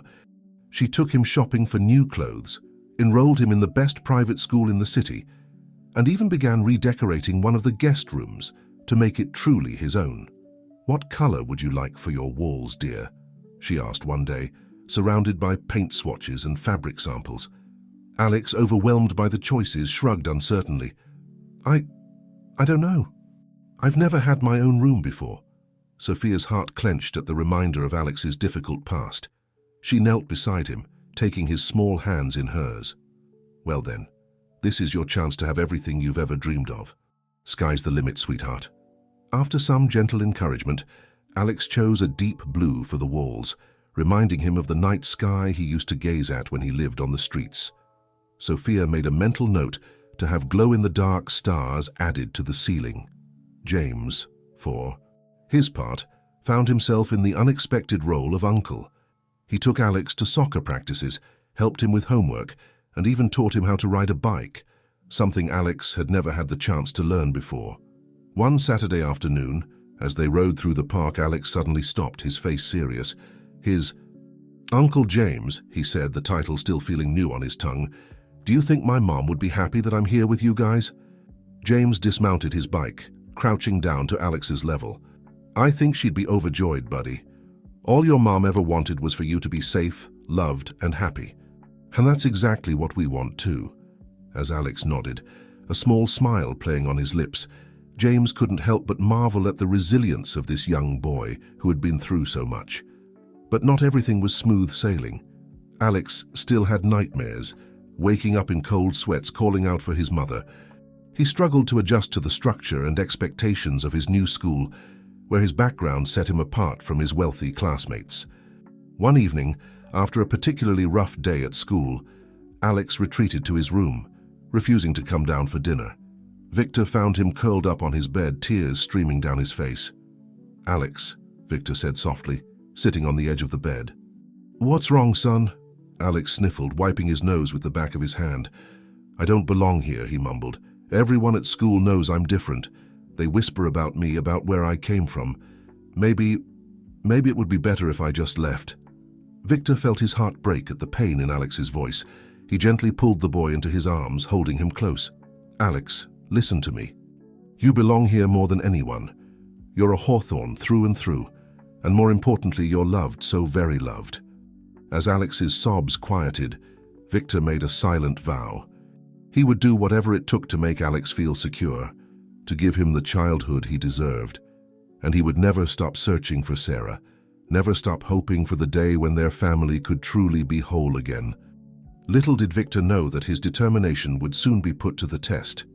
As the Hawthornes worked to build their new normal, forces beyond their control were already in motion, setting the stage for challenges that would shake their newfound family to its very core. In the quiet of Alex's room, as grandfather and grandson held each other, the future stretched out before them. Uncertain, yes, but full of love, hope, and the promise of a family united against whatever storms may come. As autumn painted the city in hues of gold and crimson, the Hawthorne family settled into a new rhythm. Alex, slowly but surely, was blossoming in his new environment. His nightmares became less frequent, his smiles more genuine. The halls of the once austere mansion now echoed with the sound of a child's laughter, breathing new life into the old house. However, not everyone was thrilled with the changes in the Hawthorne household. Victor's sudden shift in priorities had not gone unnoticed in the business world. Board members whispered, competitors circled like sharks scenting blood in the water, and the press buzzed with speculation about the mysterious child who had seemingly appeared out of nowhere. One crisp October morning, as Victor sat at the breakfast table helping Alex with his math homework, James burst into the room, his face grim. "Dad, we have a problem," he said, tossing a newspaper onto the table. Victor's eyes widened as he took in the headline, "Hawthorne Heir Apparent, Street Urchin or Secret Love Child." Beneath it was a grainy photo of Alex playing soccer in the backyard, clearly taken with a long-range lens. "How dare they?" Sophia gasped, snatching up the paper. "He's just a child." Alex, sensing the tension, looked up from his textbook. "What's wrong? Did I do something bad?" Victor quickly folded the newspaper, forcing a smile. "No, Alex, you've done nothing wrong. This is adult stuff, nothing for you to worry about." But as Alex returned to his homework, Victor exchanged a worried glance with James and Sophia. They had known this day would come, but they had hoped for more time to prepare, to protect Alex from the harsh spotlight of public scrutiny. Later that day, in the privacy of Victor's study, the family gathered to discuss their next move. "We need to get ahead of this," James argued. "Issue a statement, control the narrative." Sophia shook her head. "And say what?" "We can't expose Alex to that kind of attention. He's been through enough already." Victor listened to their debate, his mind racing. Finally, he held up a hand, silencing them both. "We do nothing," he said firmly. "Nothing," James echoed, incredulous. "Dad, we can't just ignore this. The vultures are circling. If we don't act, they'll tear us apart." Victor stood, pacing the room. "Let them try. Our focus right now is on Alex, on giving him the stability and security he needs. I won't have that jeopardized by some tabloid witch hunt." As they continued to discuss their options, none of them noticed the small figure lingering just outside the study door. Alex pressed himself against the wall, his heart pounding as he listened to the adults argue about him, about the trouble his presence was causing. That night, as the mansion settled into silence, Alex lay awake in his bed, his mind whirling with overheard conversations and imagined scenarios. Was he really causing so much trouble for the Hawthorns? Would it be better if he just disappeared? With a heavy heart and tears in his eyes, Alex made a decision. Quietly, he slipped out of bed and began to pack a small bag with clothes and the few possessions he had accumulated during his time with the Hawthorns. As an afterthought, he grabbed the locket, the one tangible connection to his mother and his past. Just before dawn, Alex crept down the stairs, pausing in the grand foyer to look around one last time at the place that had briefly been his home. "I'm sorry," he whispered to the silent house. "It's better this way." With that, he slipped out the front door and into the misty morning, disappearing into the streets he once knew so well. Hours later, the Hawthorne household erupted into chaos as they discovered Alex's empty bed. Victor, his face ashen with fear and guilt, coordinated with local authorities to begin a search. Sophia sobbed quietly in the kitchen, clutching Alex's favorite stuffed animal. James paced the floor, making call after call to his contacts in the city. As the day wore on with no sign of Alex, Victor found himself standing in the boy's room, his eyes roaming over the star-speckled ceiling and the blue walls that had brought Alex so much joy. His gaze fell on a crumpled piece of paper on the desk, a half-finished letter in Alex's childish scrawl. "Dear Grandpa," it read, "I'm sorry for causing so much trouble. You've all been so nice to me, but I heard you talking about how hard it is to have me here. I don't want to make things bad for you. I think it's better if I go away. Please don't be sad. I'll be okay. I know how to take care of myself. Thank you for showing me what a family is like. I'll never forget you. Love, Alex." Victor sank to his knees, the letter clutched to his chest as sobs racked his body. How had he failed so spectacularly?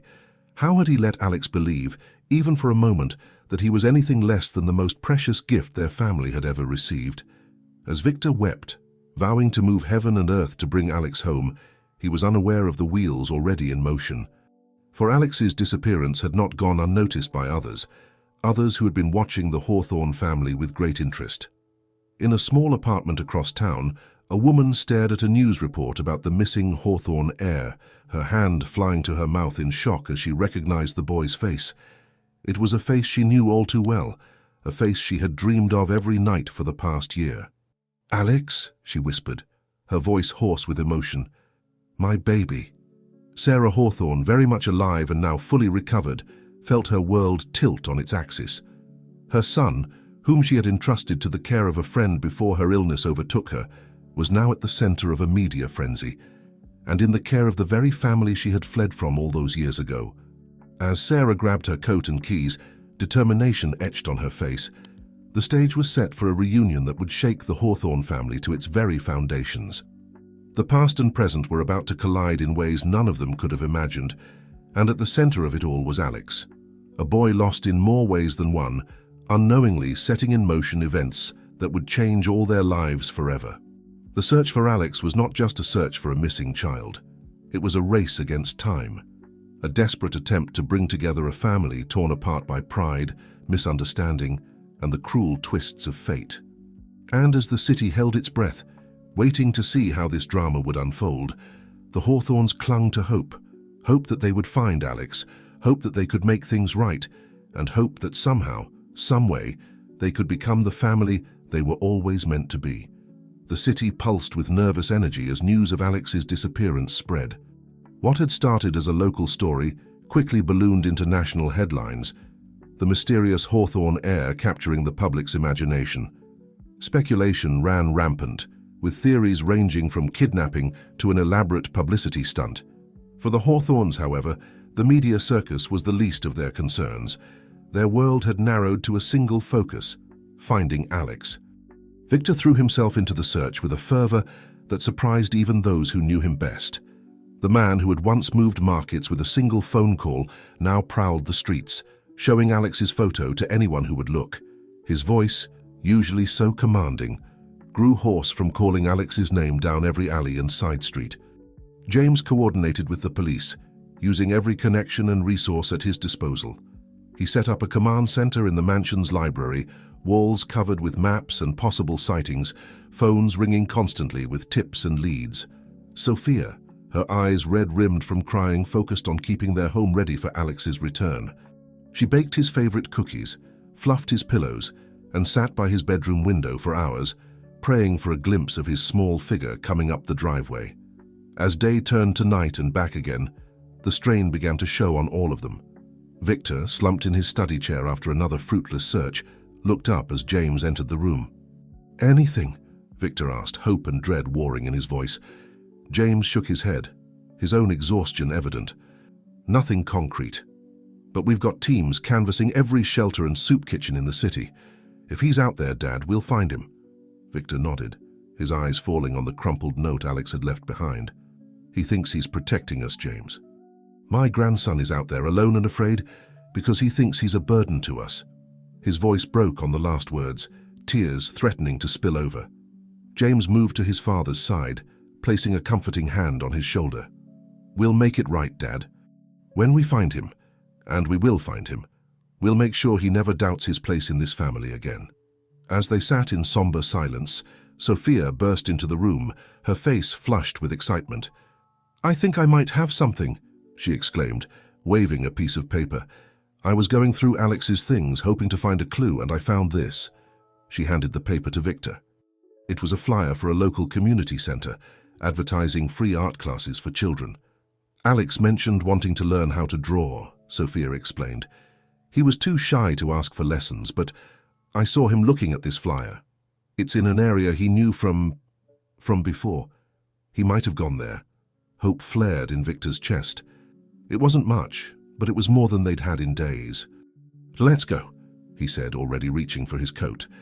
Across town, oblivious to the search underway, Alex huddled in the back corner of the community center's art room. He had snuck in during a class, blending in with the other children. Now, as night fell and the center emptied, he remained hidden, using his street smarts to evade the closing staff. In the quiet of the empty building, Alex pulled out his sketchpad, a gift from Sophia that he couldn't bear to leave behind. With trembling hands, he began to draw, pouring his confusion and longing onto the paper. First, he sketched the Hawthorne mansion, its imposing facade softened by the warm glow of lights in the windows. Then smaller figures in front, Victor with his kind eyes and strong hands, Sophia, her arms open wide as if waiting for a hug, James, a soccer ball at his feet and a grin on his face. As Alex drew, tears began to fall, smudging the pencil lines. He missed them so much it hurt, but he convinced himself that this was for the best. They would be better off without him, without the complications he brought to their lives. A noise startled Alex from his reverie. Footsteps echoed down the hallway, growing closer. Panicked, he scrambled to gather his things, looking for a way out.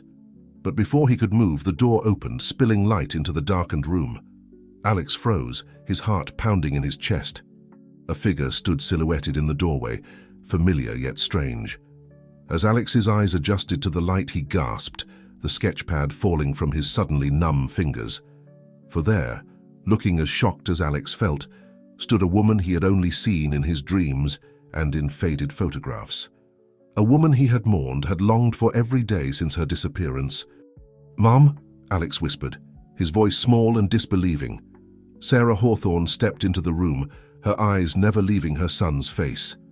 "Alex," she breathed, her voice choked with emotion.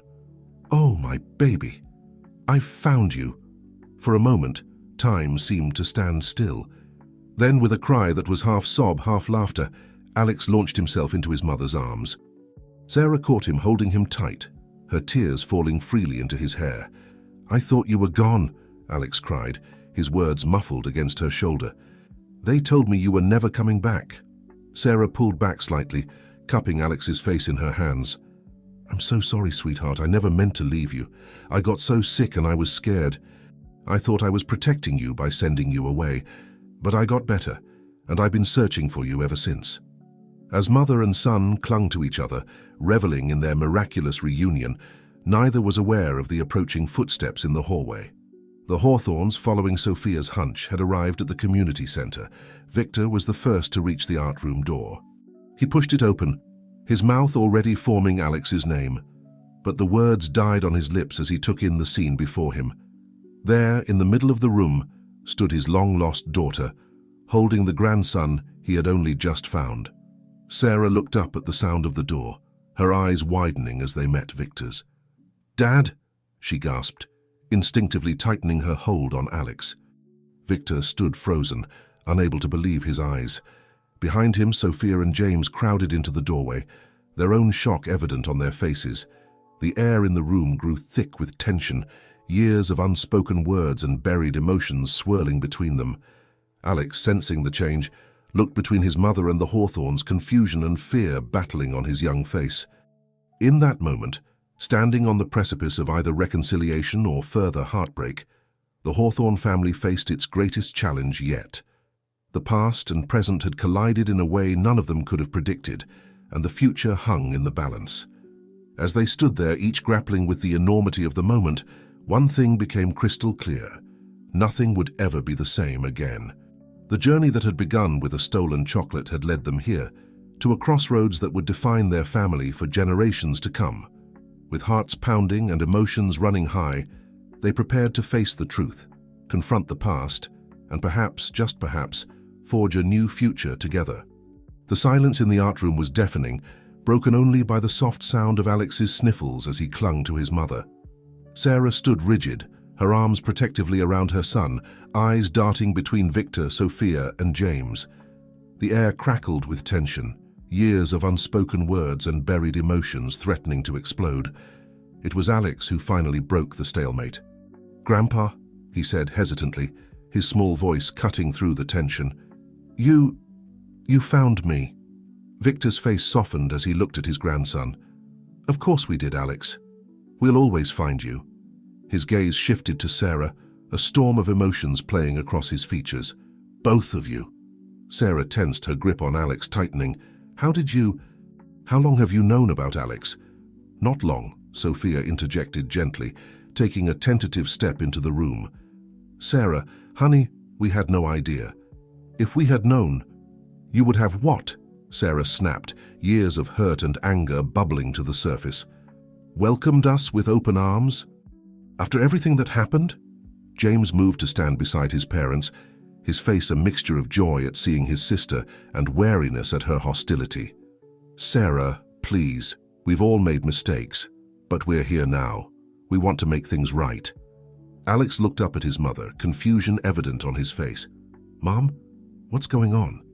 Why are you angry at them?" Sarah took a deep breath, visibly trying to calm herself for Alex's sake. "It's complicated, sweetheart. There's a lot of history here." Victor stepped forward, his hands outstretched in a placating gesture. "Sarah, please, can we talk? Really talk? There's so much to say, so much to explain." For a moment it seemed Sarah might refuse. But then Alex tugged at her sleeve. "Mom," he whispered, "they've been really nice to me. They took care of me when I thought you were gone." Sarah looked down at her son, then back at her family. The anger in her eyes warred with a longing she couldn't quite hide. Finally she nodded. All right, we'll talk, but not here. The mansion, Sophia suggested hesitantly. It's private and it's your home, Sarah. It always has been. After a moment's hesitation, Sarah agreed. The group made their way out of the community center, the short drive to the Hawthorne estate filled with a tense silence. As they entered the mansion, Alex's hand firmly in hers, Sarah couldn't help but be struck by how little had changed. The same imposing portraits lined the walls, the same plush carpets muffled their footsteps. It was as if the past 18 years had never happened. They gathered in the living room, an odd tableau of reunion and estrangement. Alex, sensing the gravity of the moment, sat close to his mother on the sofa. Victor and Sophia took the chairs opposite, while James leaned against the fireplace, his posture tense. "Why don't you start, Sarah?" Victor said softly. Tell us everything." Sarah took a deep breath, her hand absently stroking Alex's hair. "What do you want to know?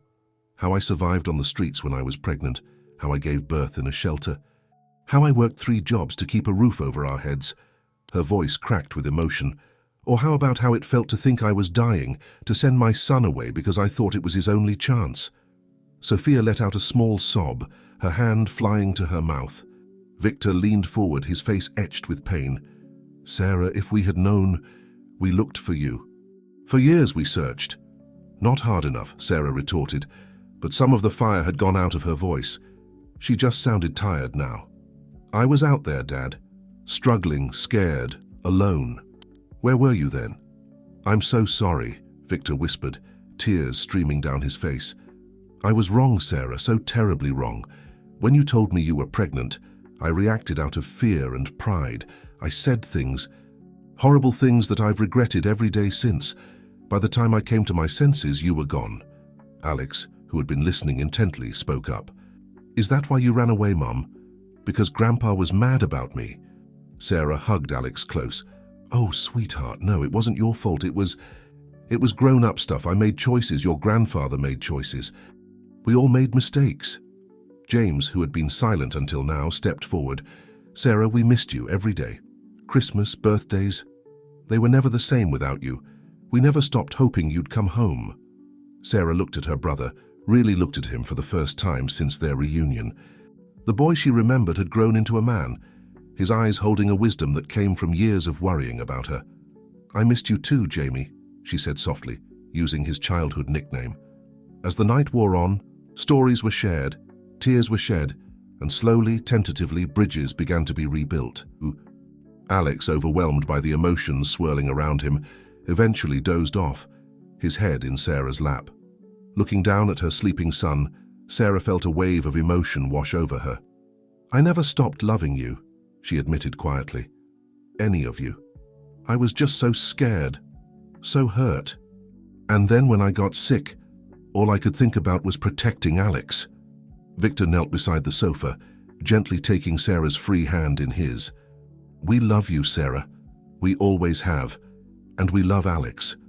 Please give us a chance to be a family again." Sarah looked at her father, seeing not the stern, unyielding man of her youth, but a grandfather desperate to connect with his family. She glanced around the room at Sophia's hopeful face, at James's encouraging nod. Finally, she looked down at Alex, peaceful in sleep, unaware of the momentous decision being made. This boy, who had known so much hardship in his young life, deserved a family. A real family. "Okay," Sarah said softly, squeezing Victor's hand. "We'll try. For Alex."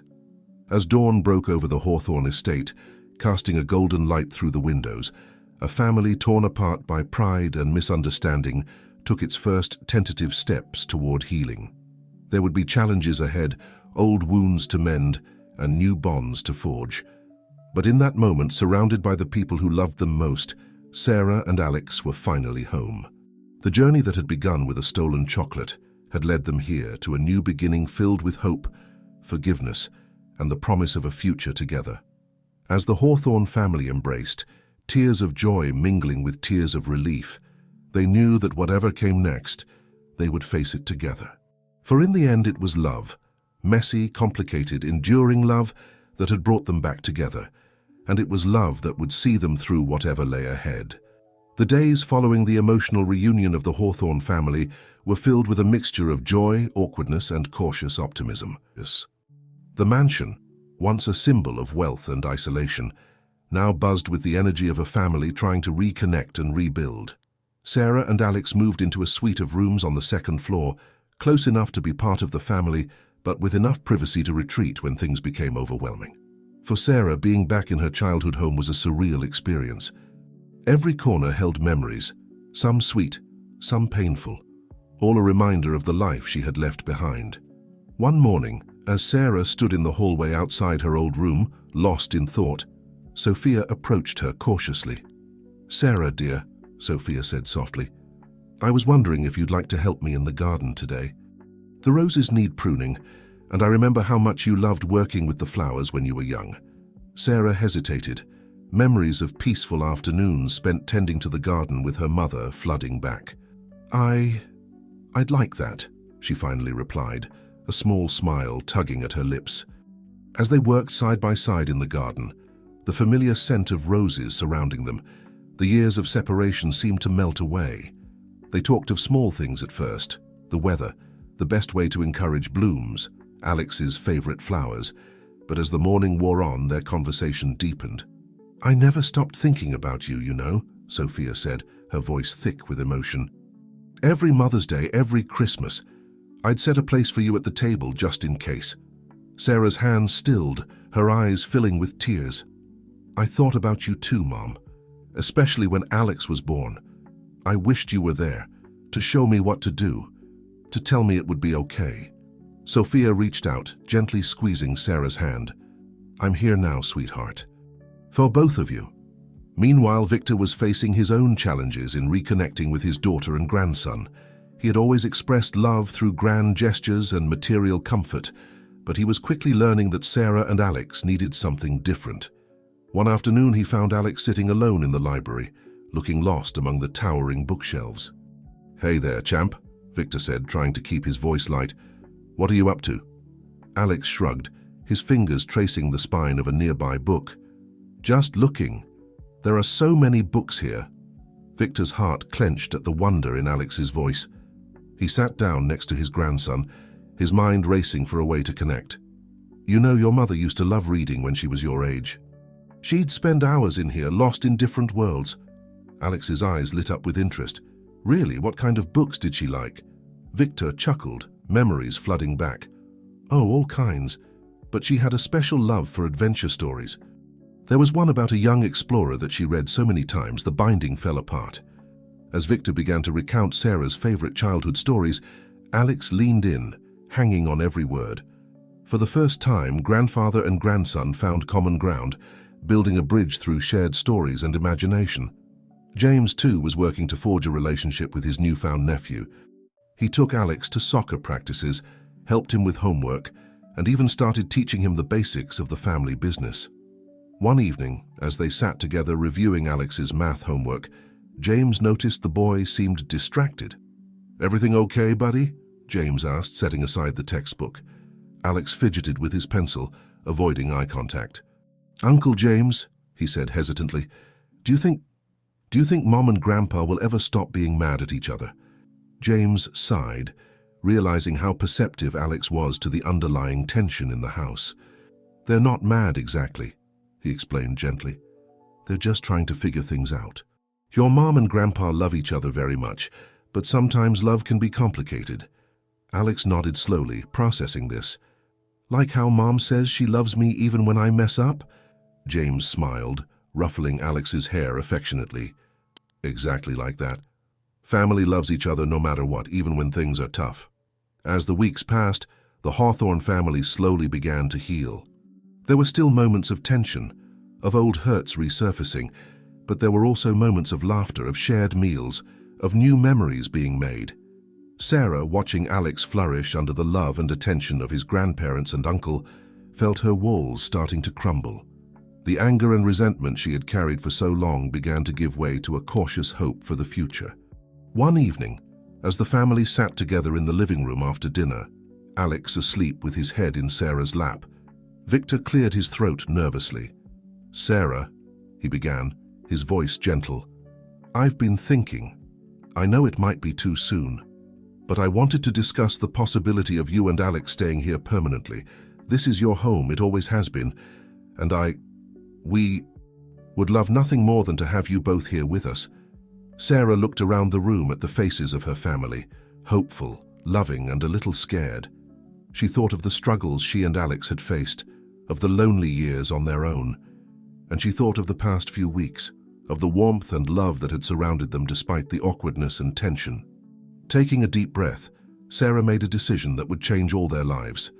I think, she said slowly, that we'd like that very much. The room erupted in quiet joy, with Sophia wiping away tears and James grinning from ear to ear.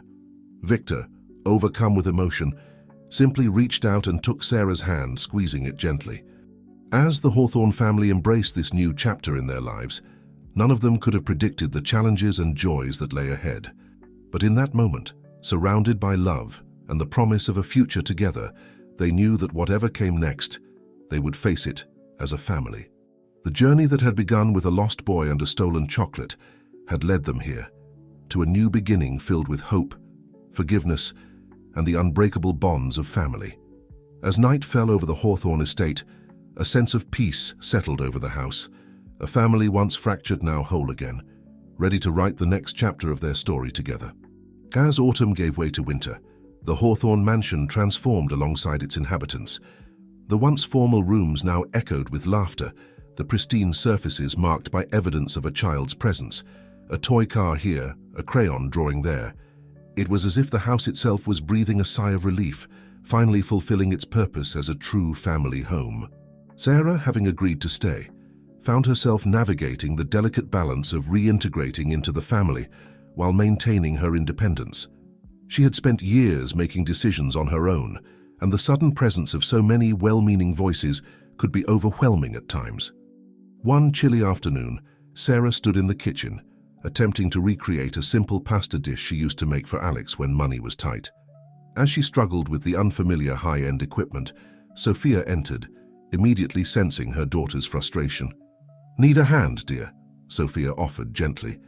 Sarah's first instinct was to refuse, to prove she could manage on her own. But looking at her mother's kind face, she felt her resolve soften. "Actually, yes," she admitted.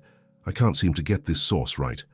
As they worked side by side, Sophia sharing cooking tips and Sarah recounting humorous stories of her culinary mishaps over the years, a new understanding began to form between mother and daughter.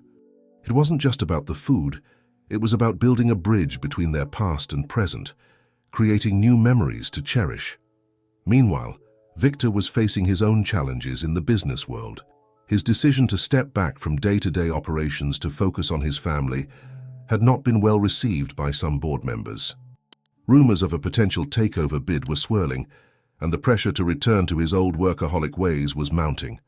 One evening, as Victor sat in his study poring over financial reports, Alex peeked in, clutching a board game. "Grandpa," he said hesitantly, "Mom said you're working, but I was wondering if maybe you wanted to play a game with me." Victor looked up, seeing the hope in his grandson's eyes. In that moment, the choice became crystal clear. Smiling, he set aside the reports and stood up. "You know what, Alex? I would love to play a game with you. In fact, why don't we make it a family game night?" Soon, the entire Hawthorne family was gathered in the living room, laughing and playfully arguing over Monopoly. As Victor watched Sarah teach Alex the finer points of property management, he felt a warmth in his chest that no business success could ever match. The next day, Victor called an emergency board meeting. Standing before the skeptical faces of his executives, he made a declaration that would reshape the future of Hawthorne Industries. "Gentlemen," he began, his voice firm with conviction, "for years, I've preached that our company's greatest asset is its people. It's time I lived up to those words. From this day forward, Hawthorne Industries will be implementing comprehensive family-friendly policies, starting with extended parental leave and flexible working hours." The room erupted in a mix of surprise and skepticism, but Victor stood his ground. He knew that this decision might cost him in the short term, but the lessons he had learned about the true value of family were worth more than any profit margin. As news of Hawthorne Industries' new direction spread, something unexpected happened. Employee morale soared, productivity increased, and the company's public image transformed overnight. What had seemed like a risky move turned into a revolutionary shift in corporate culture, with other companies scrambling to follow suit. Back at the mansion, James was grappling with his own role in the family's new dynamic. As the one who had been there throughout the years of separation, he sometimes felt caught between his parents and his sister, unsure of where he fit in. One Saturday morning, James found Sarah in the garage struggling to change a tire on her old car. "Need some help?" he offered, grabbing a wrench. Sarah looked up, a smudge of grease on her cheek. "I've got it," she said automatically, then paused. "Actually, you know what? Yeah, I could use a hand." As they worked together, trading stories and gentle teasing, James felt the last of the awkwardness between them melt away. This was his sister, his best friend from childhood, and she was finally home. "I missed this," James said softly as they finished up. "Having you around, I mean. It's good to have my big sister back." Sarah smiled, bumping her shoulder against his. "I missed you too, little brother. More than you know." As winter deepened, the Hawthorne family faced each new challenge together. There were still moments of tension, of old habits and hurts resurfacing, but they were learning to navigate these waters with patience and love. Alex, thriving under the love and stability of his newfound family, was blossoming. His grades improved, his nightmares became less frequent, and his laughter echoed through the halls of the mansion more often than not. One snowy evening, as the family sat around the fireplace sipping hot chocolate, Alex looked around at the faces of his loved ones and felt a sense of peace he had never known before. "Mom," he said, snuggling closer to Sarah, "are we going to stay here forever?" Sarah met Victor's eyes over Alex's head, saw the hope and love shining there, and knew her answer with certainty. "Yes, sweetheart," she said, hugging him close. "This is our home now. Forever." As the fire crackled and the snow fell softly outside, the Hawthorne family basked in the warmth of their togetherness. They had weathered storms, faced their past, and emerged stronger for it. The road ahead would not always be smooth, but they would face whatever came their way as they had learned to do, together, as a family. The journey that had begun with a lost boy and a stolen chocolate had led them here to a place of healing, forgiveness, and unconditional love. As they sat together, sharing stories and dreams for the future, they knew that this moment, this love, this family, was the greatest treasure of all. And somewhere, in the heart of the old mansion that had seen so much joy and sorrow, a new chapter was beginning. A chapter filled with promise, with laughter, with the unbreakable bonds of a family reunited.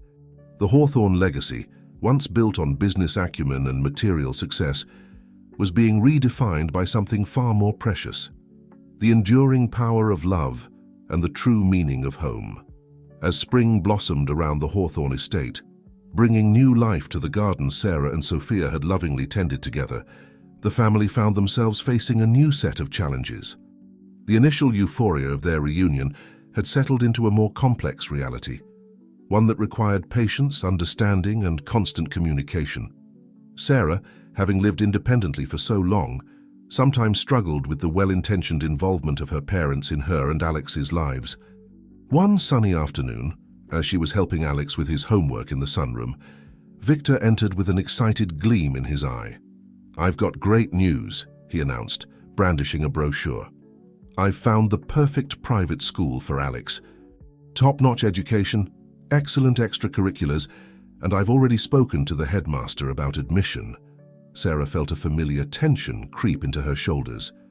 "Dad," she said, trying to keep her voice level, "I appreciate the thought, but Alex and I are happy with his current school. We don't need—" "But Sarah," Victor interrupted, his enthusiasm undimmed, "this is the best school in the state. Alex deserves the very best, and with the Hawthorne name—" "The Hawthorne name?" Sarah's voice rose slightly. "Dad, I've spent years making sure Alex knows his worth isn't tied to a name or money. We're not changing schools just because you think it's best." Alex looked between his mother and grandfather, his young face creased with worry. Victor, sensing the rising tension, took a step back. I'm sorry, Sarah. I just thought—" "I know what you thought," Sarah sighed, running a hand through her hair. "But Alex and I need to make these decisions together, as a team. just like we always have. The room fell into an uncomfortable silence, broken only by the ticking of the antique clock on the mantel. It was Alex who finally spoke up, his voice small but determined. "I like my school," he said, looking at Victor. "I have friends there, but maybe I could do some extra classes or something?" "If you think it's important, Grandpa." Victor's face softened as he looked at his grandson. "That's very thoughtful of you, Alex, but your mother's right. These decisions are for you two to make. I'm sorry if I overstepped." As Victor left the room, Sarah felt a mix of emotions: frustration at her father's presumption, guilt at her sharp reaction, and a deep, abiding love for her son's attempt at peacemaking. She pulled Alex into a hug, marveling at his emotional intelligence. "You're a good kid, you know that," she murmured into his hair. Alex hugged her back tightly. "We're going to be okay here, right, Mom?" Sarah nodded, her throat tight with emotion. "Yeah, baby, we're going to be just fine." Meanwhile, James was facing his own set of challenges at Hawthorne Industries. The progressive policies Victor had implemented were showing positive results, but not everyone was on board with the changes. Some longtime executives saw the shift as a sign of weakness, a departure from the cutthroat business practices that had made the company successful. One particularly tense board meeting left James feeling drained and questioning his ability to carry on his father's legacy. As he sat in his office staring out at the city skyline, a soft knock on the door interrupted his brooding. Sophia entered, carrying a tray with tea and sandwiches. "Thought you could use a little pick-me-up," she said, setting the tray down on his desk. James managed a weak smile. "Thanks, Mom. It's been a rough day." Sophia sat across from him, her eyes full of understanding. "Want to talk about it?"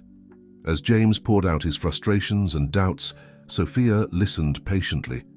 When he finished, she reached across the desk and took his hand.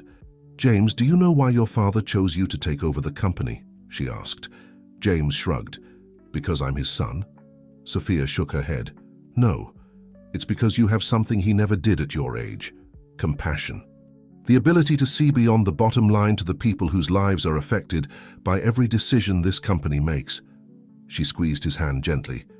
"The path you're on isn't easy, but it's the right one. Don't let anyone tell you differently." As James absorbed his mother's words, he felt a renewed sense of purpose. He might not be the ruthless businessman some of the old guard wanted, but he was exactly the leader Hawthorne Industries needed for the future. Back at the mansion, Victor found Sarah in the garden, pruning roses with perhaps more force than necessary. He approached cautiously, painfully aware of the misstep he had made earlier. "Sarah," he began, "I owe you an apology. I was out of line earlier." Sarah sighed, setting down her pruning shears. "It's okay, Dad. I know you meant well." "No, it's not okay," Victor insisted. "I promised myself when you came back that I would do better, be better, and at the first opportunity, I fell right back into old habits." He sat down on a nearby bench, patting the space next to him. After a moment's hesitation, Sarah joined him. "When you were growing up," Victor continued, his voice thick with emotion, "I thought I knew what was best for you. I tried to control everything, to shape your life into what I thought it should be, and in doing so I drove you away." Sarah felt tears prick at her eyes as she listened to her father's words. "I don't want to make the same mistakes with Alex," Victor said, "or with you. You're an incredible mother, Sarah. You've raised a wonderful boy under impossible circumstances. I need to respect that, to support you both without trying to take over."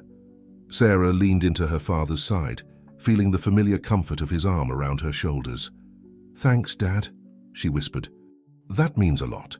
As they sat together in the garden, surrounded by the roses they both loved, father and daughter began to bridge the gap that years of separation had created.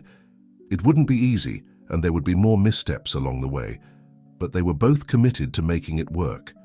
Inside the house, Alex watched his mother and grandfather through the window, a small smile playing on his lips.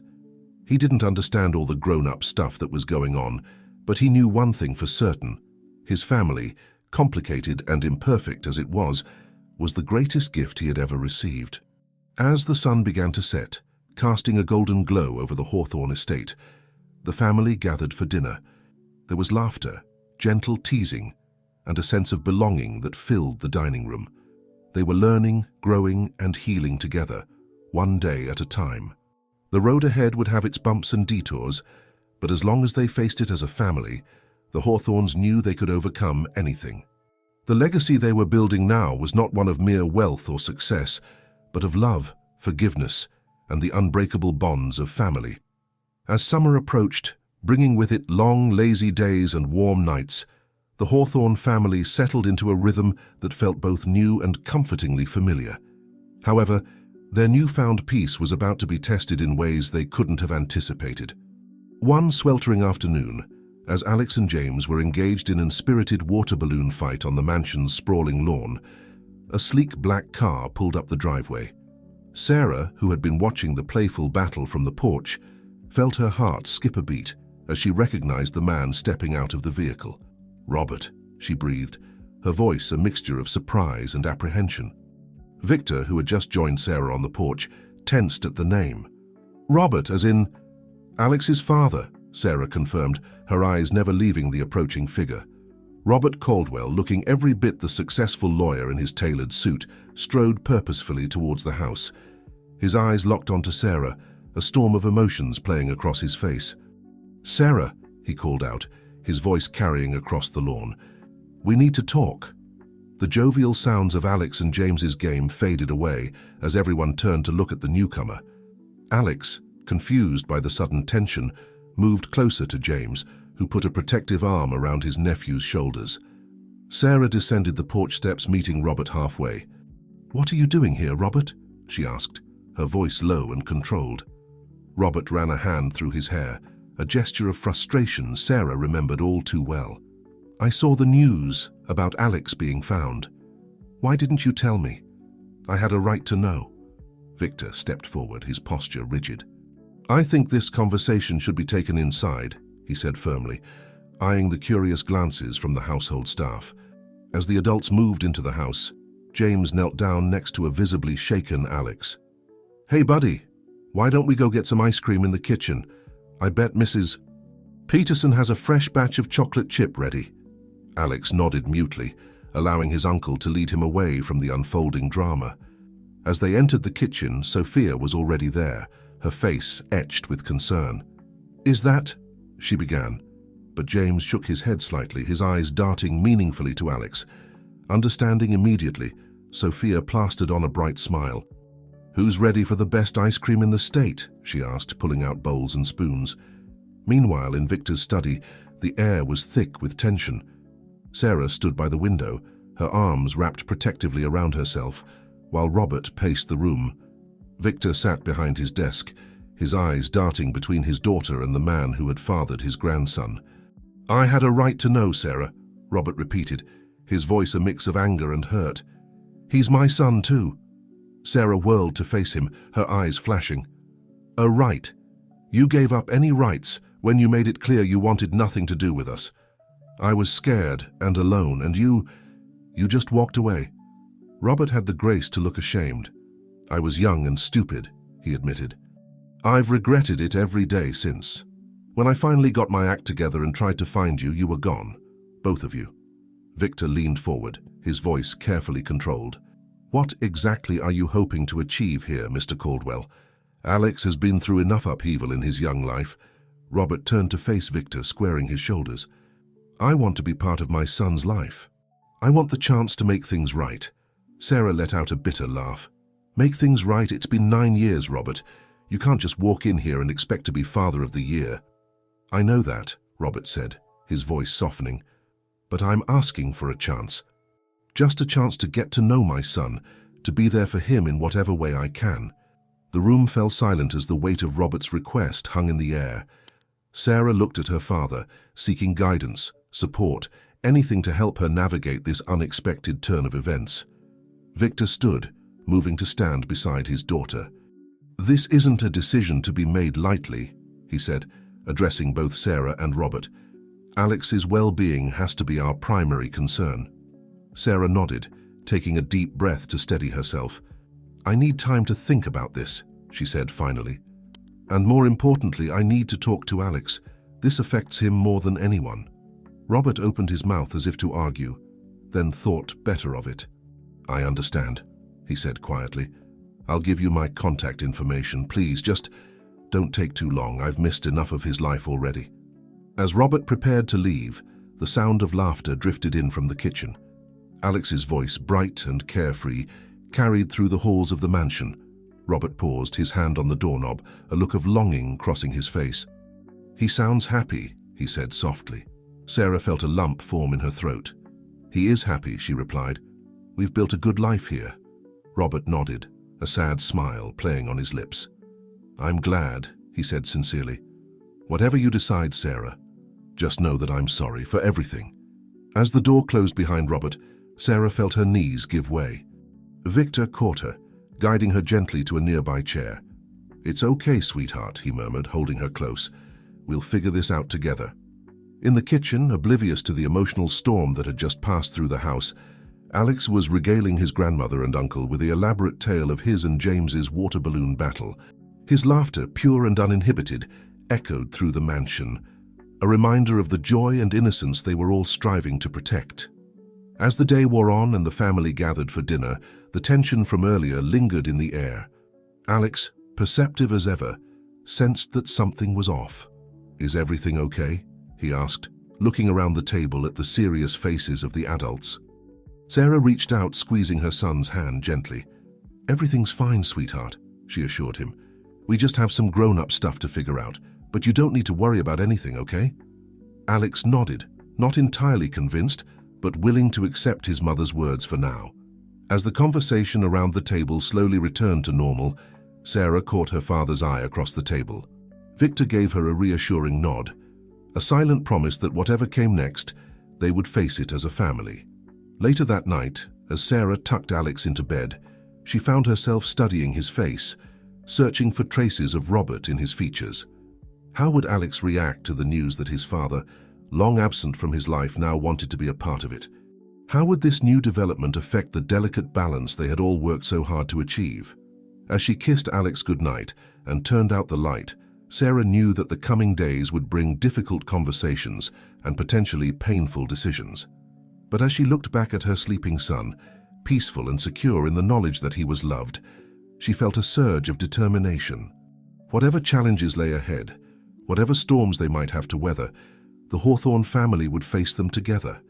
The bonds they had forged, tested by time and strengthened by love, would see them through. As Sarah made her way back downstairs, where she knew her parents and James were waiting to discuss the day's events, she took a deep breath, steeling herself for the road ahead.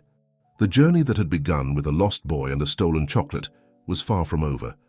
But with every step, every challenge overcome, they were writing a new chapter in the Hawthorne legacy, one of resilience, forgiveness, and the enduring power of family. The days following Robert's unexpected visit were filled with tense conversations and sleepless nights for the Hawthorne family. Sarah found herself torn between her instinct to protect Alex from further upheaval and the nagging voice in her head that whispered about second chances and the importance of knowing one's roots. One evening, as Sarah sat in the garden, lost in thought, James joined her on the bench. "Penny for your thoughts, sis?" he asked gently. Sarah sighed, leaning her head on her brother's shoulder. "I don't know what to do, James. How do I tell Alex about Robert? How do I decide if letting him into our lives is the right thing?" James wrapped an arm around his sister. "There's no easy answer, Sarah. But you're not alone in this. We're all here to support whatever decision you make." As they sat in companionable silence, the sound of laughter drifted from the house. Alex's voice, followed by Victor's deeper chuckle, floated on the evening air. "You know," James said thoughtfully, "Alex is a pretty remarkable kid. He's been through so much, but he's still so open-hearted. Maybe he's strong enough to handle this." Sarah nodded slowly, a plan forming in her mind. "You're right. And maybe it's time I give him a chance to have a say in his own life." The next morning, Sarah asked Alex to join her for a walk around the estate. As they strolled hand in hand, Sarah took a deep breath, steeling herself for the conversation ahead. "Alex, sweetheart, there's something important I need to talk to you about," she began. Alex looked up at her, his young face serious. "Is this about the man who came to the house? The one that made everyone upset?" Sarah shouldn't have been surprised by her son's perceptiveness, but it still caught her off guard. "Yes, it is. Alex, that man, He's your father." Alex's eyes widened, a mix of emotions flashing across his face. "My real dad? But I thought he didn't want us." Sarah knelt down, looking her son in the eye. "It's complicated, honey. When I told your father about you, we were both very young and scared. He made some mistakes, and so did I. But now he wants to meet you, to be a part of your life." Alex was quiet for a long moment, processing this information. "Do I have to?" he asked finally, his voice small. "No, sweetie," Sarah assured him, pulling him into a hug. "You don't have to do anything you're not comfortable with. This is a big decision, and I want you to be a part of making it." As they continued their walk, Sarah explained the situation as best she could, answering Alex's questions with honesty and patience. By the time they returned to the house, a tentative plan had been formed. Later that day, the entire family gathered in the living room. Alex, sitting between Sarah and Victor on the sofa, looked around at the faces of the people who had become his world. "I think," he said slowly, his voice stronger than Sarah had expected, "that I want to meet him, just to see. Is that okay?" The adults exchanged glances, a mix of pride and concern evident in their expressions. Victor leaned in, placing a gentle hand on Alex's shoulder. "Of course it's okay, champ," he said warmly. "We're all here for you, no matter what." As Sarah made the call to Robert, setting up a meeting for the following weekend, she felt a strange mix of anxiety and hope. This was uncharted territory for all of them, but they would navigate it together. The day of the meeting arrived, bringing with it a nervous energy that permeated the entire household. Alex, dressed in his favorite t-shirt and jeans, sat on the front steps, his legs swinging anxiously. Sarah sat beside him, running a comforting hand through his hair. "Remember, sweetie, if at any point you feel uncomfortable or want to leave, just say the word. This is all on your terms." Alex nodded, leaning into his mother's side. As Robert's car pulled up the driveway, the boy took a deep breath, squaring his small shoulders. Robert stepped out of the car, looking as nervous as Sarah had ever seen him. He approached slowly, his eyes fixed on Alex. "Hello, Alex," he said softly, crouching down to the boy's level. I'm your dad. It's really good to meet you." Alex studied Robert's face, searching for something only he could see. After a moment that felt like an eternity, he spoke. "Hi. Do you like soccer?" Robert's face broke into a relieved smile. "I love soccer. Do you play?" As Alex launched into an excited description of his latest game, Sarah felt some of the tension leave her body. This was just the first step on a long and potentially complicated journey, but seeing the tentative connection forming between father and son gave her hope.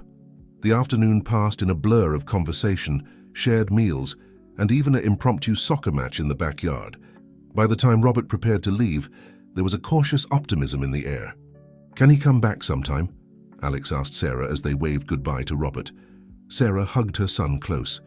"If that's what you want, sweetheart, then yes, we'll make it happen." As the family gathered for dinner that evening, there was a sense of a new chapter beginning. They had faced this challenge together, supporting Alex and each other through the uncertainty. Victor raised his glass in a toast. "To family," he said, his eyes shining with pride and love, in all its beautiful, complicated forms. As glasses clinked and smiles were exchanged, Sarah felt a wave of gratitude wash over her. The road ahead might not be easy, but with the love and support of her family, she knew they could face anything. Little did they know that their newfound stability was about to be tested in ways they couldn't have imagined. As night fell over the Hawthorne estate, fate was already setting in motion events that would challenge their bonds, test their resolve, and ultimately redefine the very meaning of family. The weeks following Alex's first meeting with Robert saw a gradual shift in the Hawthorne family dynamic. Regular visits were arranged, and slowly but surely, Robert began to carve out a place for himself in Alex's life. While there were moments of awkwardness and uncertainty, the overall transition was smoother than anyone had dared to hope. Sarah watched these developments with a mixture of relief and trepidation. Seeing Alex's face light up when Robert arrived for their outings filled her with joy, but there was also a nagging fear that she couldn't quite shake. Would Robert's presence somehow diminish the bonds Alex had formed with the rest of the family? One sunny Saturday, as Sarah helped Sophia prepare lunch in the kitchen, she voiced her concerns. "Am I doing the right thing, Mom?" she asked, her hands stilling on the salad she was tossing. "Letting Robert into our lives like this?" Sophia paused in her task, turning to face her daughter. "Oh, sweetheart," she said softly, "I think you're doing an incredibly brave and selfless thing. You're putting Alex's needs first, giving him the chance to know his father." Sarah nodded, blinking back unexpected tears. "I just worry. What if he decides he likes his new life with Robert better? What if he doesn't need us anymore?" Sophia pulled Sarah into a tight hug. "That boy adores you, Sarah, and he loves this family. Robert isn't a replacement. He's an addition. Alex's heart is big enough for all of us." As if on cue, the sound of laughter drifted in from the backyard. Sarah and Sophia moved to the window, watching as Victor, James, and Robert engaged in an energetic game of catch with Alex. The boy was beaming, clearly relishing the attention from all the important men in his life. The scene brought a smile to Sarah's face, easing some of the tension she'd been carrying. Maybe, just maybe, they could make this work. However, fate had other plans for the Hawthorne family. Just as they were settling into their new normal, a phone call arrived that would throw their world into chaos once again. It was a typical weekday evening. The family had gathered for dinner, with Robert joining them as he occasionally did now. The conversation flowed easily, punctuated by Alex's excited chatter about his day at school. The shrill ring of the telephone cut through the comfortable atmosphere. James, being closest, stood to answer it. "Hawthorne residence," he said, then fell silent, listening intently. The color drained from his face as he turned to look at Sarah. "It's for you," he said, his voice strained. It's the hospital." Sarah felt her heart drop as she took the phone.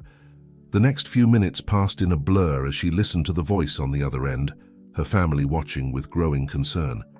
When she finally hung up, her hands were shaking. "It's Mrs. Chen," she said, her voice barely above a whisper. "The woman who took care of Alex when I was sick. She's had a stroke. They found my contact information in her wallet." The room fell silent as the implications of this news sank in. Mrs. Chen had been more than just a caretaker. She had been a lifeline for Sarah and Alex during their darkest days. And now she was alone and in critical condition. Alex, sensing the gravity of the situation, spoke up.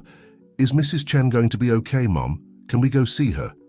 Sarah looked at her son, then at the faces of her family, her parents, James, and even Robert, all watching her with concern and support.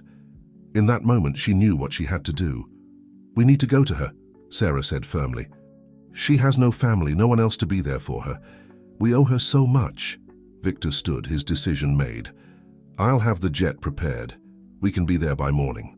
As the family sprang into action, making hasty travel arrangements and packing bags, Sarah felt a mix of emotions wash over her. Fear for Mrs. Chen's health, anxiety about returning to the city she had fled, and a deep, abiding gratitude for the unwavering support of her family. Robert, who had been quietly observing, approached Sarah. "I know I'm still finding my place here," he said hesitantly. "But if there's anything I can do to help, anything at all, please let me know." Sarah nodded, touched by his offer. "Thank you, Robert. Just being here for Alex, helping him understand what's happening, that would mean a lot."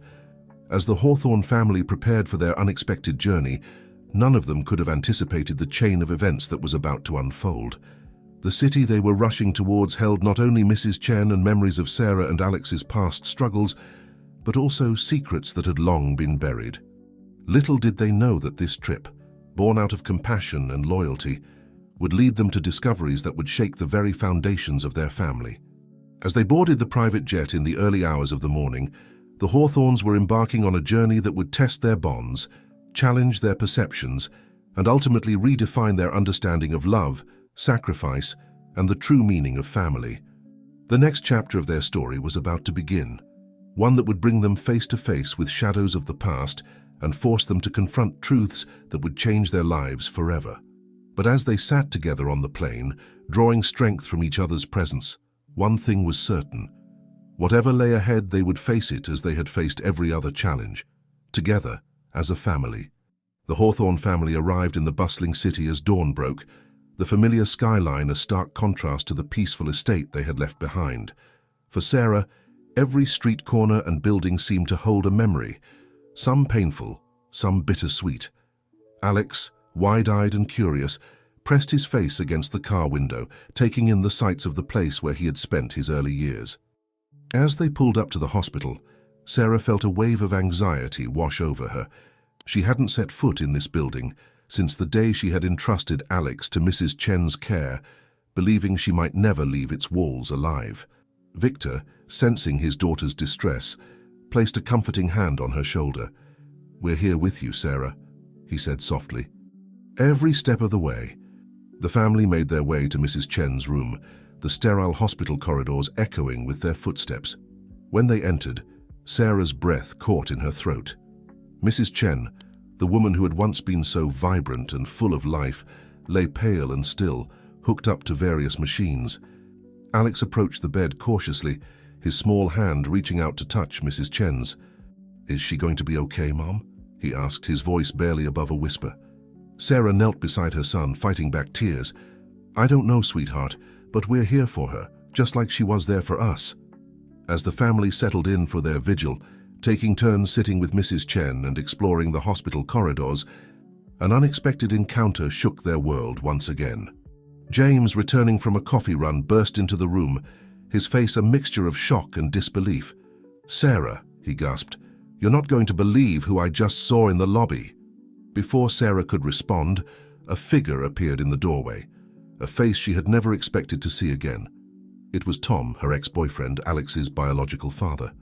The room fell silent as Tom took in the scene before him. Sarah, Alex, and the entire Hawthorne family gathered around Mrs. Chen's bedside. His eyes widened as they landed on Alex, recognition dawning on his face. "Sarah?" he said, his voice a mixture of confusion and hope. Is he?" Sarah stood, instinctively moving to stand between Tom and Alex. "What are you doing here, Tom?" she asked, her voice tight with emotion. Tom took a hesitant step into the room. "My mother. She had a heart attack. She's a few floors down." He paused, his eyes never leaving Alex. "Sarah, is he my son?" The tension in the room was palpable. Victor and Sophia exchanged worried glances, while James moved closer to Alex, ready to whisk him away if needed. Robert, who had been silent until now, stepped forward. "I think," he said carefully, "that we all need to have a conversation. But not here. Not now. Mrs. Chen needs peace and quiet to recover." Sarah nodded, grateful for Robert's intervention. "You're right, Tom, we can talk, but not in front of Alex. Not until we figure this out." As the adults prepared to step outside to talk, Alex's voice piped up. "Mom, who is that man? Why does he keep looking at me?" Sarah knelt down, meeting her son's confused gaze. "It's complicated, sweetheart. Remember how we talked about family being more than just blood? Well, this is something like that. I promise we'll explain everything soon." With a final reassuring squeeze of Alex's hand, Sarah followed the others out into the hallway, leaving Sophia to watch over both Alex and Mrs. Chen. In a quiet corner of the hospital cafeteria, the truth came tumbling out. Tom had never known about the pregnancy, having left for a study abroad program shortly after his and Sarah's breakup. By the time he returned, Sarah and Alex were long gone. "I've thought about you every day," Tom admitted, his voice thick with emotion. "I came back ready to apologize, to make things right, but you had vanished. I never stopped looking." Sarah listened, her mind reeling. All these years she had believed Tom had abandoned them, when in reality he had never even known about Alex's existence. As the conversation unfolded, with Robert and the Hawthornes offering support and asking questions, a new reality began to take shape. Alex had not just one, but two fathers who wanted to be part of his life. The family they had been building was about to expand in ways none of them could have anticipated. Back in Mrs. Chen's room, Alex sat quietly, holding the older woman's hand and telling her about his new life with the Hawthornes. As he spoke, Mrs. Chen's fingers twitched, her eyelids fluttering. "Grandma," Alex called out, using the name he had always used for her. "Grandma, can you hear me?" Sophia, who had been dozing in a nearby chair, jerked awake at Alex's excited cry. She rushed to the bedside, just as Mrs. Chen's eyes opened fully, a weak smile spreading across her face as she saw Alex. As the rest of the family rushed back into the room, Alerted by Sophia's urgent call, they were met with a sight that brought tears to their eyes. Mrs. Chen, awake and alert, was listening intently as Alex chatted away, catching her up on everything she had missed. In that moment, surrounded by the unconventional family that had come together through a series of chance encounters and choices made from love, Sarah felt a sense of peace wash over her. The road ahead would be complicated, with new relationships to navigate and old wounds to heal. But looking at the faces of the people she loved, her parents, her brother Robert, and now Tom, she knew that together they could face anything. As night fell over the city, the Hawthorne family, expanded and forever changed, began to plan for a future none of them could have imagined. The journey that had begun with a stolen chocolate had led them here, to a place where love knew no boundaries and family was defined not by blood, but by the bonds of the heart. Little did they know that the greatest challenge and the greatest joy was yet to come. As they rallied around Mrs. Chen and began to forge a new path forward, the stage was set for a final chapter that would test their newfound unity and redefine the very meaning of family. 1 year had passed since the fateful trip to the hospital, a year filled with changes, challenges, and growth for the extended Hawthorne family. Mrs. Chen, having made a remarkable recovery, had become a permanent fixture in their lives, moving into a comfortable guest house on the Hawthorne estate. Her presence was a constant reminder of the twists of fate that had brought them all together. On a warm summer evening, the family gathered in the expansive backyard of the mansion for a celebration. Fairy lights twinkled in the trees, and laughter filled the air as friends and family mingled, sharing stories and creating new memories. At the center of it all was Alex, now a year older and wiser, his face glowing with happiness as he moved between the three father figures in his life. Victor, the grandfather who had become like a father to him, watched proudly as Alex showed Tom and Robert his latest soccer trophy. Sarah stood off to the side, taking in the scene with a mixture of amazement and gratitude. If someone had told her 2 years ago that she would be here surrounded by so much love and support, she would never have believed it. Sophia approached, handing her daughter a glass of champagne. "Penny, for your thoughts?" she asked, following Sarah's gaze. Sarah smiled, leaning into her mother's embrace. "I was just thinking about how far we've come, how much has changed. And yet," Sophia mused, "in many ways we've come full circle, back to where we always should have been, together." As the evening wore on, Victor called for everyone's attention, tapping his glass gently. The gathering quieted, all eyes turning to the family patriarch. "A year ago," Victor began, his voice strong with emotion, "our family was forever changed. We faced challenges we never could have anticipated, and we emerged stronger for it." He paused, looking around at the faces of his loved ones. "Today, we're not just celebrating Alex's birthday or Mrs. Chen's recovery. We're celebrating the power of love, the strength of family, and the beauty of second chances." He raised his glass high. "To family, in all its wonderful, messy, unconventional forms, to the love that brought us together and the love that will keep us strong." As glasses clinked and cheers erupted, Sarah felt a tug on her sleeve. She looked down to see Alex, his young face serious. "Mom," he said, loud enough for those nearby to hear, "I have something I want to say." A hush fell over the gathering as Alex stepped forward, suddenly shy under the attention of so many. But as he looked around at the faces of his family, his mother, his grandfathers, his uncles, Mrs. Chen, and his 2 fathers, he found the courage to speak. "I used to think I didn't have a family," Alex began, his voice growing stronger with each word. "But now I know that family isn't just about who you're born to, it's about who loves you, who stands by you no matter what." He turned to Sarah, his eyes shining. "Mom, you've always been my hero. You never gave up on us." Then to Victor and Sophia, "Grandpa, Grandma, you showed me what it means to have a home." To James, "Uncle James, you taught me that it's okay to be myself." Alex's gaze moved to Tom and Robert standing side by side. And Dad, he said, a small smile playing on his lips at the unusual address. "You both chose to be part of my life. You showed me that it's never too late for love." Finally, he looked at Mrs. Chen, who was wiping tears from her eyes. "And Grandma Chen, you saved us. You're the reason we're all here together." As Alex finished speaking, there wasn't a dry eye in the gathering. Sarah knelt down, pulling her son into a tight embrace. "Oh, Alex," she whispered, "you're the one who brought us all together. You're our miracle." The celebration continued late into the night, the Hawthorne estate filled with joy and laughter. As the last guests departed and the family began to wind down, Sarah found herself back in the spot where it had all began, the old confectionery shop, now renovated and reopened as a family business. Standing behind the counter, surrounded by jars of colorful sweets, Sarah felt a sense of completion.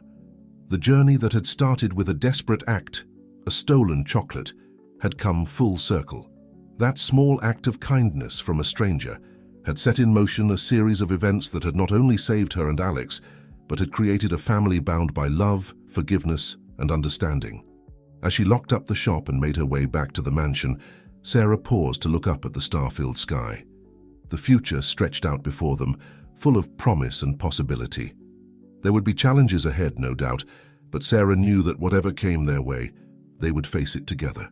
For in the end, the greatest legacy of the Hawthorne family wasn't their wealth or their business empire. It was the love they shared, the bonds they had forged, and the family they had built. One choice, one act of kindness, one leap of faith at a time. As Sarah joined her family on the porch, watching the last of the fireflies dance in the summer night, she knew that this was just the beginning of their story, a story of hope, of second chances, and of the enduring power of family in all its beautiful, unexpected forms.